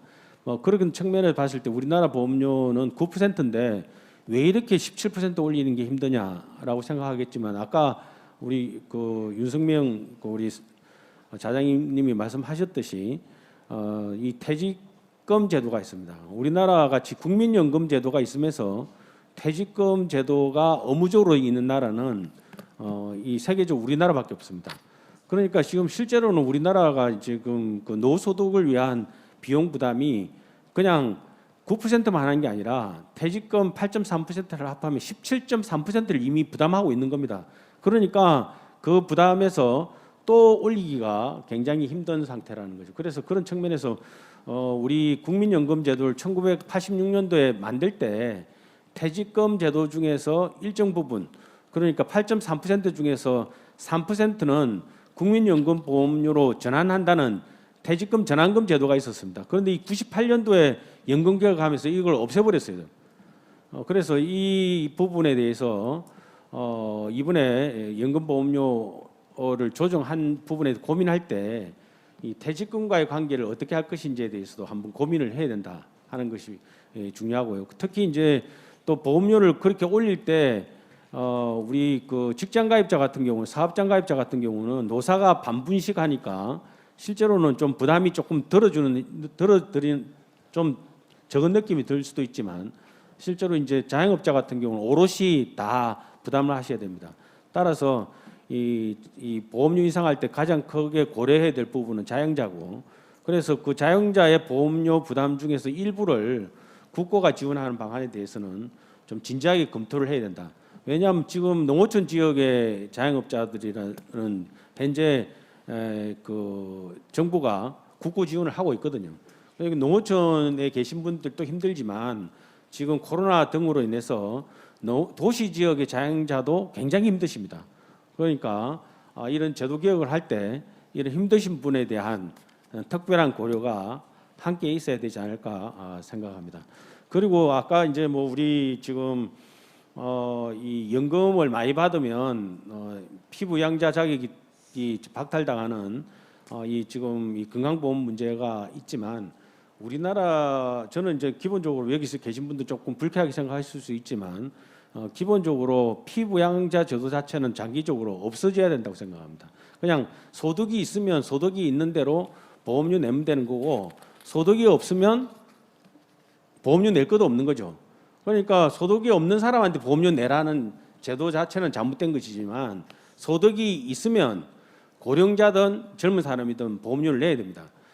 이 지금 노인 인구가 46.4%가 되는 그런 시대가 우리를 앞에 기다리고 있는데 이런 시대에 어르신들은 보험료 절대 내면 안 되고 뭐 이런 식의 정리가 되면 안 됩니다. 어르신들도 낼 수도 있고 그렇지만 내는 전제는 소득이 있을 때, 소득이 있을 때는 그 소득에 따라서 함께 공동 부담해야 초고령화 시대에 건강보험제도도 유지 가능합니다. 감사합니다. 예, 김영하 교수님 말씀 감사합니다. 뭐 좋은 말씀 주신 것 같아요. 그 퇴직금 부분을 고려하면 우리가 실질적으로 이제 다른 나라처럼 보험료 올리는 게 쉽지는 않다. 이제 예전에 있었던 98년 제도 개혁할 때 없어졌던 퇴직금 전환금 이것도 고민해 볼 필요가 있다 그러는데 이미 고용노동부에서 8.33%의 퇴직연금을 운영하다 보니까 예전에 비해서 이 부분은 굉장히 좀 어려운 문제는 있는 것 같습니다. 그리고 장기적으로 피부양자 자격 건강보험 부여하지 않는 게 맞는 것 같다. 이건 뭐 여기 계신 분들도 불편하게 생각하시겠지만 저도 그 부분에 대해서는 공감을 하고 건강보험 소득 부과 기준 개편할 때 그 논의에 저도 뭐 몇 년 전에 참여를 했습니다. 이제 문제는 이게 제대로 이제 그 국민들한테 알리면서 소프트 랜딩하지 못했다는 부분이 문제가 있는 것 같고 이 부분과 관련해서 이제 여기 금융위원회 그 국장님이 계시는지 모르겠는데 계신 것 같은데 굉장히 중요한 포인트를 우리가 이해를 하셔야 될 건 뭐냐면 2000년대 초에 세법 개정을 할 때 저희가 기존에 있던 TE 제도를 ET 제도로 바꿨습니다. 이게 의미하는 바가 뭐냐면 예전엔 국민연금이나 공무원연금 보험료 납부할 때 세금 공제를 안 해줬어요. 그리고 나중에 받을 때 연금 받을 때는 세금을 인컴택스를 떼지 않았거든요. 그런데 2000년 초에 월드뱅크리 국제기구 권고를 받아들여서 우리가 이걸 바꿔서 TE에서 ET로 바꾼 겁니다. 그 이유는 뭐냐면 그 지금 연금 보험료에 대해서 소득공제를 받지 않습니까? 대신 그가 의미하는 바는 뭐냐면 연금 받을 때는 연금 소득세를 떼겠다는 겁니다. 그렇게 정부 정책을 바꾼 이유는 앞으로 고령자들이 많아지고 연금 수급자들이 굉장히 많아지는데 당시 그 시점에 가서 정부의 세수 기반을 확대하는 거는 TE보다는 EET가 낫다고 봤기 때문에 그런 식으로 제도를 바꿨거든요. 이제 그런 맥락에서 지금 아까 조금 전에 말씀하신 어떤 장기적으로 건강보험 피부양 소득이 있을 경우에 피보험자 자격을 제공하지 않는 그런 쪽은 어쨌든 가는 방향은 맞는 것 같지만 어떤 과도기적인 과정에서 우리가 그걸 좀 국민의 수용성을 좀 잘 확보하면서 갈 필요는 있을 것 같습니다. 다음으로 전병무 박사님 부탁합니다. 예, 저는 자동 안정화 장치에 대해서 말씀드리겠습니다. 저도 자동 안정화 장치가 우리가 어떤 국민연금 개혁이나 연금제도 개혁에 많은 국가적 자원을 쓰게 하기 때문에 자동적으로 조정될 수 있는 장치를 도입하는 것이 필요하다고 생각합니다. 다만 이제 선행 조건이 있는데 선행 조건은 무엇이냐면은 과연 제가 맨 처음에 아까도 말씀드렸다시피 우리가 목표를 하는 그 안정화의 수준이 뭐냐. 그러니까 다시 말씀드리면 우리가 100% 내가 낸 돈으로 연금을 받을 수 있을 정도로 제도를 균형을 맞춰 놓은 게 목표냐 그런 것이죠. 근데 우리는 아까 수익비 1.8이라면 제가 다시 계산해 보니까 아까 잘못 말씀드렸는데 본인이 부담하는 비율이 56%입니다. 그래서 우리가 목표를 자동 안정화 장치를 도입한다고 할 때 목표를 내가 몇 프로 내는 것이 자동 안정화가 되느냐. 사실은 100%가 돼야지 자동 안정화라는 의미 자체는 100%가 돼야지 자동 안정화가 되는 것이죠. 근데 그러기에는 너무 격차가 크다. 그래서 이미 계리적으로 균형을 맞출 수 있는 수준으로 제도가 변경된 이후에 이런 자동 안정화 장치가 어떤 뭐 평균 수명의 연장이라든지 거시 경제의 변화라든지 이런 변화에 대해서 우리가 조정해 나갈 수 있는 것이지 지금에서는 너무 현실과의 괴리가 커서 조금 더 구조적인 개혁이 일어난 다음에 검토돼야 되지 않겠나 그런 생각이 듭니다. 물론 현재 56%라고 해서 미래에 꼭 100% 가야 되는 건 아닙니다. 예를 들면 우리 사회가 내가 준비할 것은 한 90%, 80% 하고 미래 세대가 10%, 15%, 20% 내라 이렇게 할 수도 있겠습니다. 다만 그 부족한 부분에 대해서는 이제 그러면 자동 안정화 장치가 목표하는 것은 그 90%를 목표로 제도를 계속 변경해 나가야 될 것이고 그 10%의 미래 세대 부담으로 우리가 장기 재정 계산을 통해서 미래 세대가 충분히 부담할 수 있을 정도라는 것을 이제 보여줄 수 있어야 되겠다 그렇게 생각이 듭니다. 두 번째는 이제 여기가 은퇴 전략 포럼인데요. 그래서 우리가 그러면 공적연금만으로 분명히 우리가 충분한 노후 소득을 확보하기는 어렵습니다.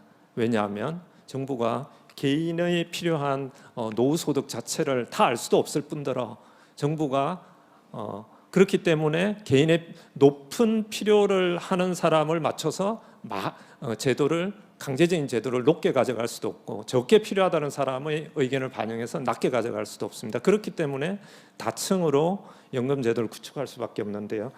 그래서 사적 연금이 되게 중요하고 공과 사적 연금의 중간에 있는 게 퇴직연금입니다. 아까 말씀해 주셨는데 근데 현재 우리 퇴직금 제도 퇴직연금으로 의무화가 되어 있지만 문제는 뭐냐면 중간에 너무 빠지는 예외 조항이 너무 많다는 것입니다. 실질적인 퇴직연금으로 기능하지 못하고 있습니다. 그래서 퇴직연금이 실질적인 연금으로 기능할 수 있도록 이제 우리나라가 점차 이제 고용 구조 자체도 자영업 종사자 분도 비중도 줄어들고 있기 때문에 피용자 즉 월급을 받는 내지는 고용주로부터 급여를 받는 근로자의 숫자가 많기 때문에 이런 퇴직연금 자체를 조금 더 우리가 제약을 가해서 노후연금으로 갈 수 있도록 그런 중간에 빠지는 부분을 충분히 메워줄 필요가 있다. 그렇게 하지 않으면 우리가 국민연금의 어떤 재정균형이라는 측면에서 부담해야 될 추가적인 요율이 너무 높다. 그렇게 말씀을 드리겠습니다. 한 가지 예를 들면 호주 같은 경우에도 우리나라 퇴직금이랑 똑같은 제도가 있습니다. 퇴직금이 아니라 그것은 강제로 고용주가 기여를 해서 연금으로 무조건 쓰게 하는 제도입니다. 우리는 퇴직금에서 퇴직연금으로 가고 있지만 호주는 바로 퇴직연금의 형태로 가 있습니다. 거기는 어떻게 했냐면 우리나라는 고용 수준에 따라서 대기업을 먼저 퇴직연금을 도입하게 하고 점점점 낮춰갔지만 거기는 모두가 다 퇴직연금으로 규제한 다음에 요율을 작은 기업은 낮은 요율에서 점점점 높여가는 큰 기업은 처음부터 높은 요율로 가고 그렇게 해서 이제 고려를 했는데요. 우리나라는 이미 이제 뭐 조금 다른 어프로치를 취했기 때문에 차이는 있지만 어쨌든 이런 퇴직연금으로의 전환을 빨리 저는 뭐 요율이 문제라면 중소기업은 낮은 조율에서 전환을 해 나가면 될 것이고요. 그것이 훨씬 더 우리가 지금 공적연금이 갖는 어떤 부담을 줄여주는 길이고, 저는 또 하나의 어떤 단기적인 문제의 하나가 과거에 공적연금에 가입하지 못하셨던 분, 연금을 가입하지 못하셨던 분이 대부분 이제 주택자산으로 많이 보유하고 있는데요. 이런 부분에 대해서 주택연금 앞 세션에서도 나왔었는데, 그런 주택연금에 대해서 충분히 우리가 연금화하는 데 대해서 제약 요건을 조금 더 풀어주는 게 필요하다고 생각합니다. 지금까지 주택연금을 제일 가입하지 않는 가장 큰 이유가 자녀에 대한 상속 욕구가 제일 컸고요. 또 하나의 문제는 이제 우리나라 주택 가격이 크게 변하다 보니까 주택 가격이 오르면 빨리 팔아서 해지하고 빨리 팔아서 그것을 돈으로 만들고 싶어합니다. 그것에 근데 가장 큰 또 이유는 뭐냐면 그렇게 해서 결국은 또 상속해주고 싶으신 거죠.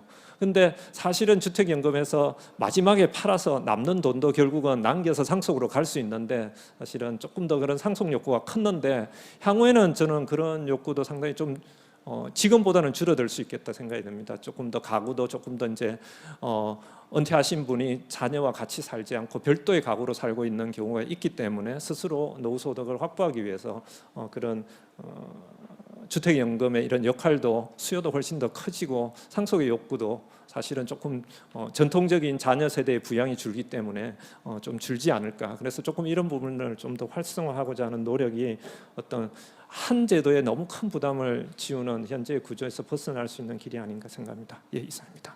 감사합니다.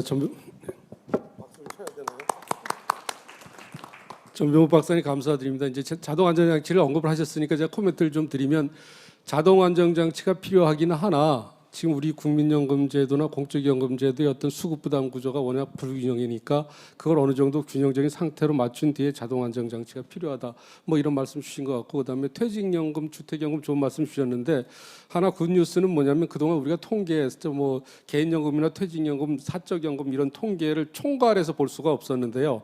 지금 한준 통계청장 이전에 통계청장을 하셨던 유근관 통계청장께서 굉장히 많은 노력, 또 정부 부처를 설득을 해서 포괄적 통계라는 걸 이제 내년에 생산할 수 있게 됐습니다. 그래서 개개인의 관점에서 모든 어떤 노후 소득권을 한눈에 볼 수 있는 어떤 통계 자료가 이제 조만간 우리나라에서 생산이 될 것 같습니다. 그러면 노인 빈곤 문제라든가 아니면 효과적인 노후 소득 보장 체계 구축을 위해서 굉장히 좋은 어떤 기재 수단이 될 것 같습니다. 다음으로 이슬한 국장님 부탁합니다.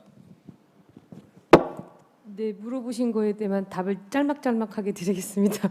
자동 안전장치 개혁 방안 논의할 때 같이 고려해서 논의를 하고요. 공무원연금 아무도 대답을 안 하셨는데, 사실은 저는 공무원연금 가입자입니다. 네, 국민연금을 담당하고 있지만 성실한 관리자의 의무를 다하고 있고요. 공무원연금도 제가 성숙한 시민입니다. 그래서 만약에 공무원연금도 개혁을 해야 된다, 그러면 잘 따르겠습니다. 기초연금, 국민연금 관계, 사실 윤석열 정부도 기초연금 인상이 있어요. 40만 원 인상이 있는데 저희는 뭐 단계적 인상, 국민연금과 연계한 인상 이렇게 되어 있어서요. 그 틀 속에서 논의하겠습니다. 납입 연령 상한, 그다음에 수급 연령 상한, OECD에서도 좀 제시를 하셨는데, 요거는 아까 여기 이윤신 과장이 아까 얘기를 했는데요. 이건 정년 연장이랑 좀 많이 연결이 되어 있습니다. 그래서 제가 복지부에 근무를 합니다만 이 연금개혁 과제는 사실은 다른 제도들과의 또 유관한 점들, 관련된 점들이 있고 그 부분이 함께 논의되어야 되지 않겠나 싶고요. 이것도 지금 다 뭐 제도 개선 안에 테이블 위에 다 올라와 있으니까요. 논의 과정 속에서 반영되지 않을까 싶습니다. 한 가지는 좀 정확히 말씀드려야 될 것 같아요. 그 피부양자 관련해서 아마 이게 저희가 좀 홍보가 조금 부족했던 것 같아요. 지난번에 보험료 개편을 하고 이게 예정이 되어 있었던 모양인데 이제 충분히 안내가 안 됐던 것 같고요. 저희는 사실은 아까도 말씀하셨는데 보험료 소득 있는 곳에 보험료 있다 이 원칙은 지켜지는 게 맞는 것 같아요. 연착륙을 위해서 실제로 그 소득의 50%만 저희가 반영을 합니다. 그리고 보험료도 첫 해에는 20%만 내시도록 되어 있어요. 그래서 그런 연착륙 준비를 했다는 말씀을 드리고요.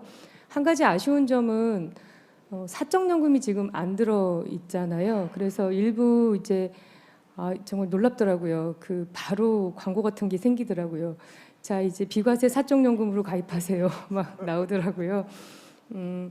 연금 수급자들의 생활이 넉넉하지 않다는 것들은 정부가 인식을 하고 있습니다. 그래서 연금 수급자를 포함 피부양재 빼는 게 맞는데 한꺼번에 다 하는 게 맞느냐. 우선 공적연금만 가고 사적연금 부분은 좀 추가적으로 검토를 하겠다. 이런 입장 가지고 있습니다. 여기 근데 구현하려면 조금 시간이 걸리기는 할 것 같아요. 공적연금, 국민연금을 담당하는 저로서는 아쉽습니다만 대부분 소득보다는 재산 때문에 보험료가 많으시더라고요. 그러니까 그것 때문에 공적연금 가입을 불편해하시거나 어려워하시거나 회피하지 않으시기를 부탁드립니다. 그 나머지 정부의 역할 지금 하나도 없는 것처럼 오해될까 봐 몇 가지만 말씀드리면요.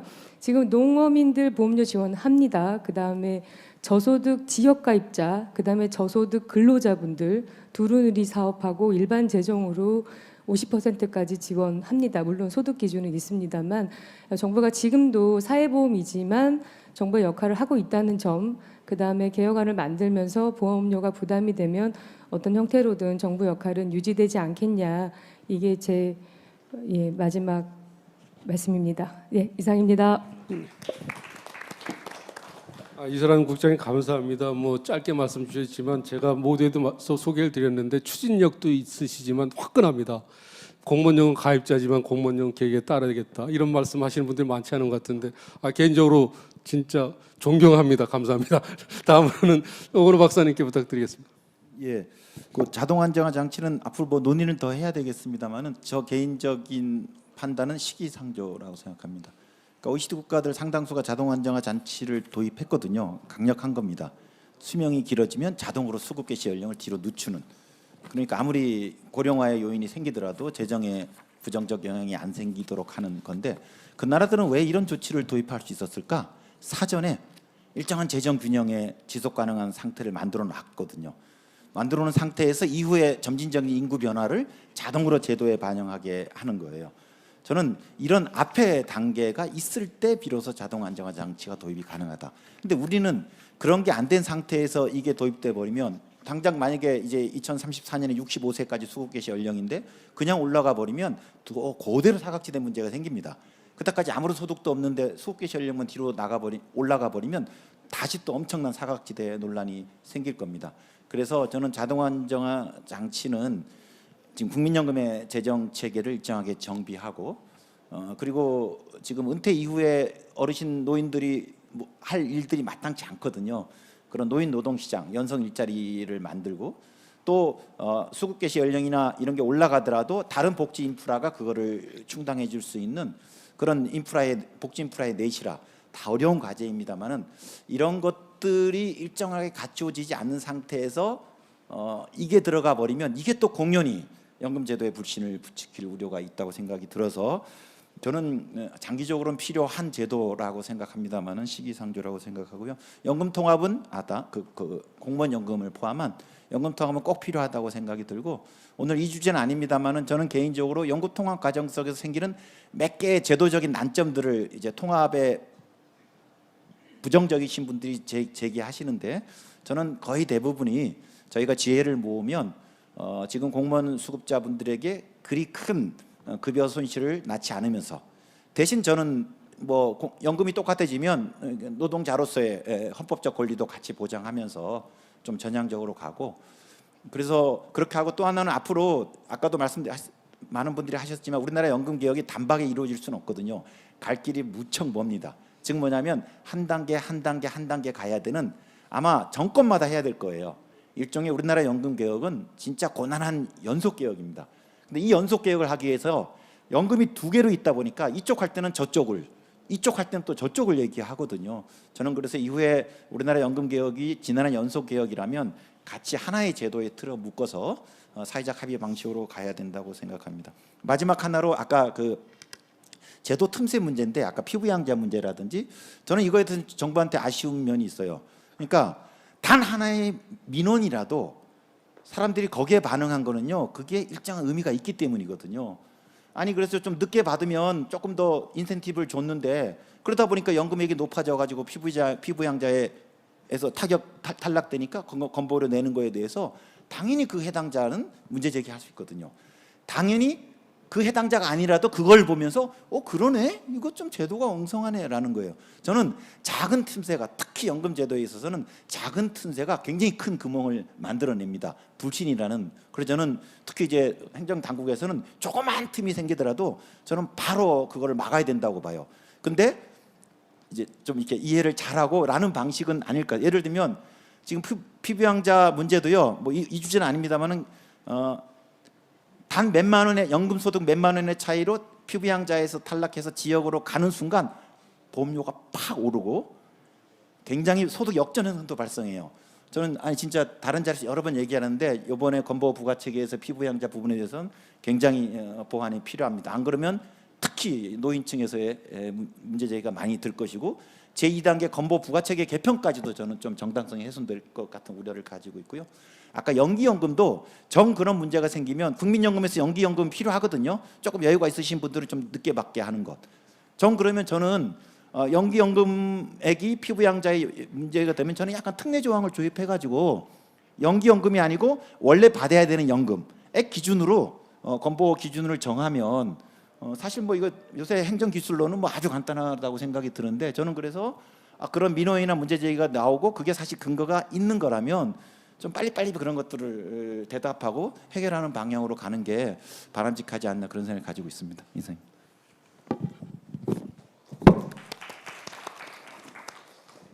장시간 동안 토론을 경청해 주셔서 감사드립니다. 이제 마무리 할 때가 됐는데 제가 은퇴 전략 포럼이다 보니까 저도 뭐 어쨌든 이쪽 분야를 연구하다 보니까 짧게 제 의견을 좀 말씀드리고 싶습니다. 우리가 어느 순간에 연금제도를 도입했는데 그 연금제도를 현대화하는 데는 굉장히 지금 소홀히 했던 측면이 있습니다.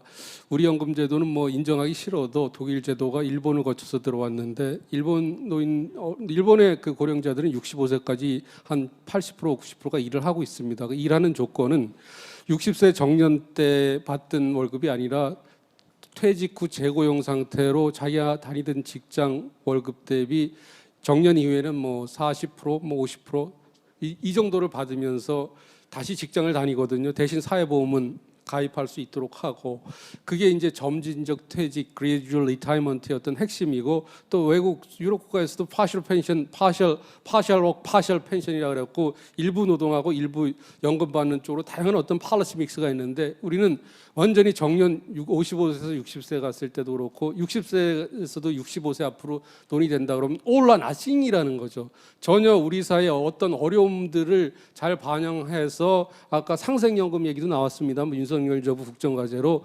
상생의 일자리를 확보할 수 있도록 고령층과 젊은 층들이 함께 일하면서 또 근로소득에 기반해서 가급적 많은 노소득을 확보할 수 있도록 저희가 어떤 다양한 정책들을 펴야 되는데 정책 당국이나 또 노조 입장에서는 전체 아니면 정부의 입장에서 당연하겠죠.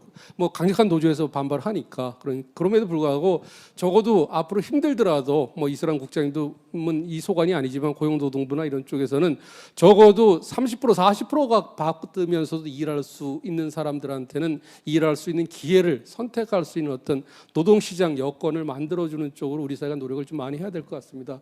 장기간 뭐 저희 토론을 이렇게 좀 경청해 주셔서 감사드리고요. 나름대로 저는 의미가 있다고 생각하고 뭐 제가 외람된 말씀이지만 오늘 패널로 참석하신 분들이 이 분야에서 굉장한 전문가들 분이십니다. 토론을 지켜보신 분들은 어떤 생각 가지셨는지 모르겠지만 나름대로 우리 사회가 가야 될 길에 대해서 어떤 어느 의미 있는 나침판을 제공했다고 생각을 하고요. 마지막으로 이 자리를 마련해 주신 정광석 뉴스토마토 또 대표님께도 감사 말씀드립니다. 감사합니다.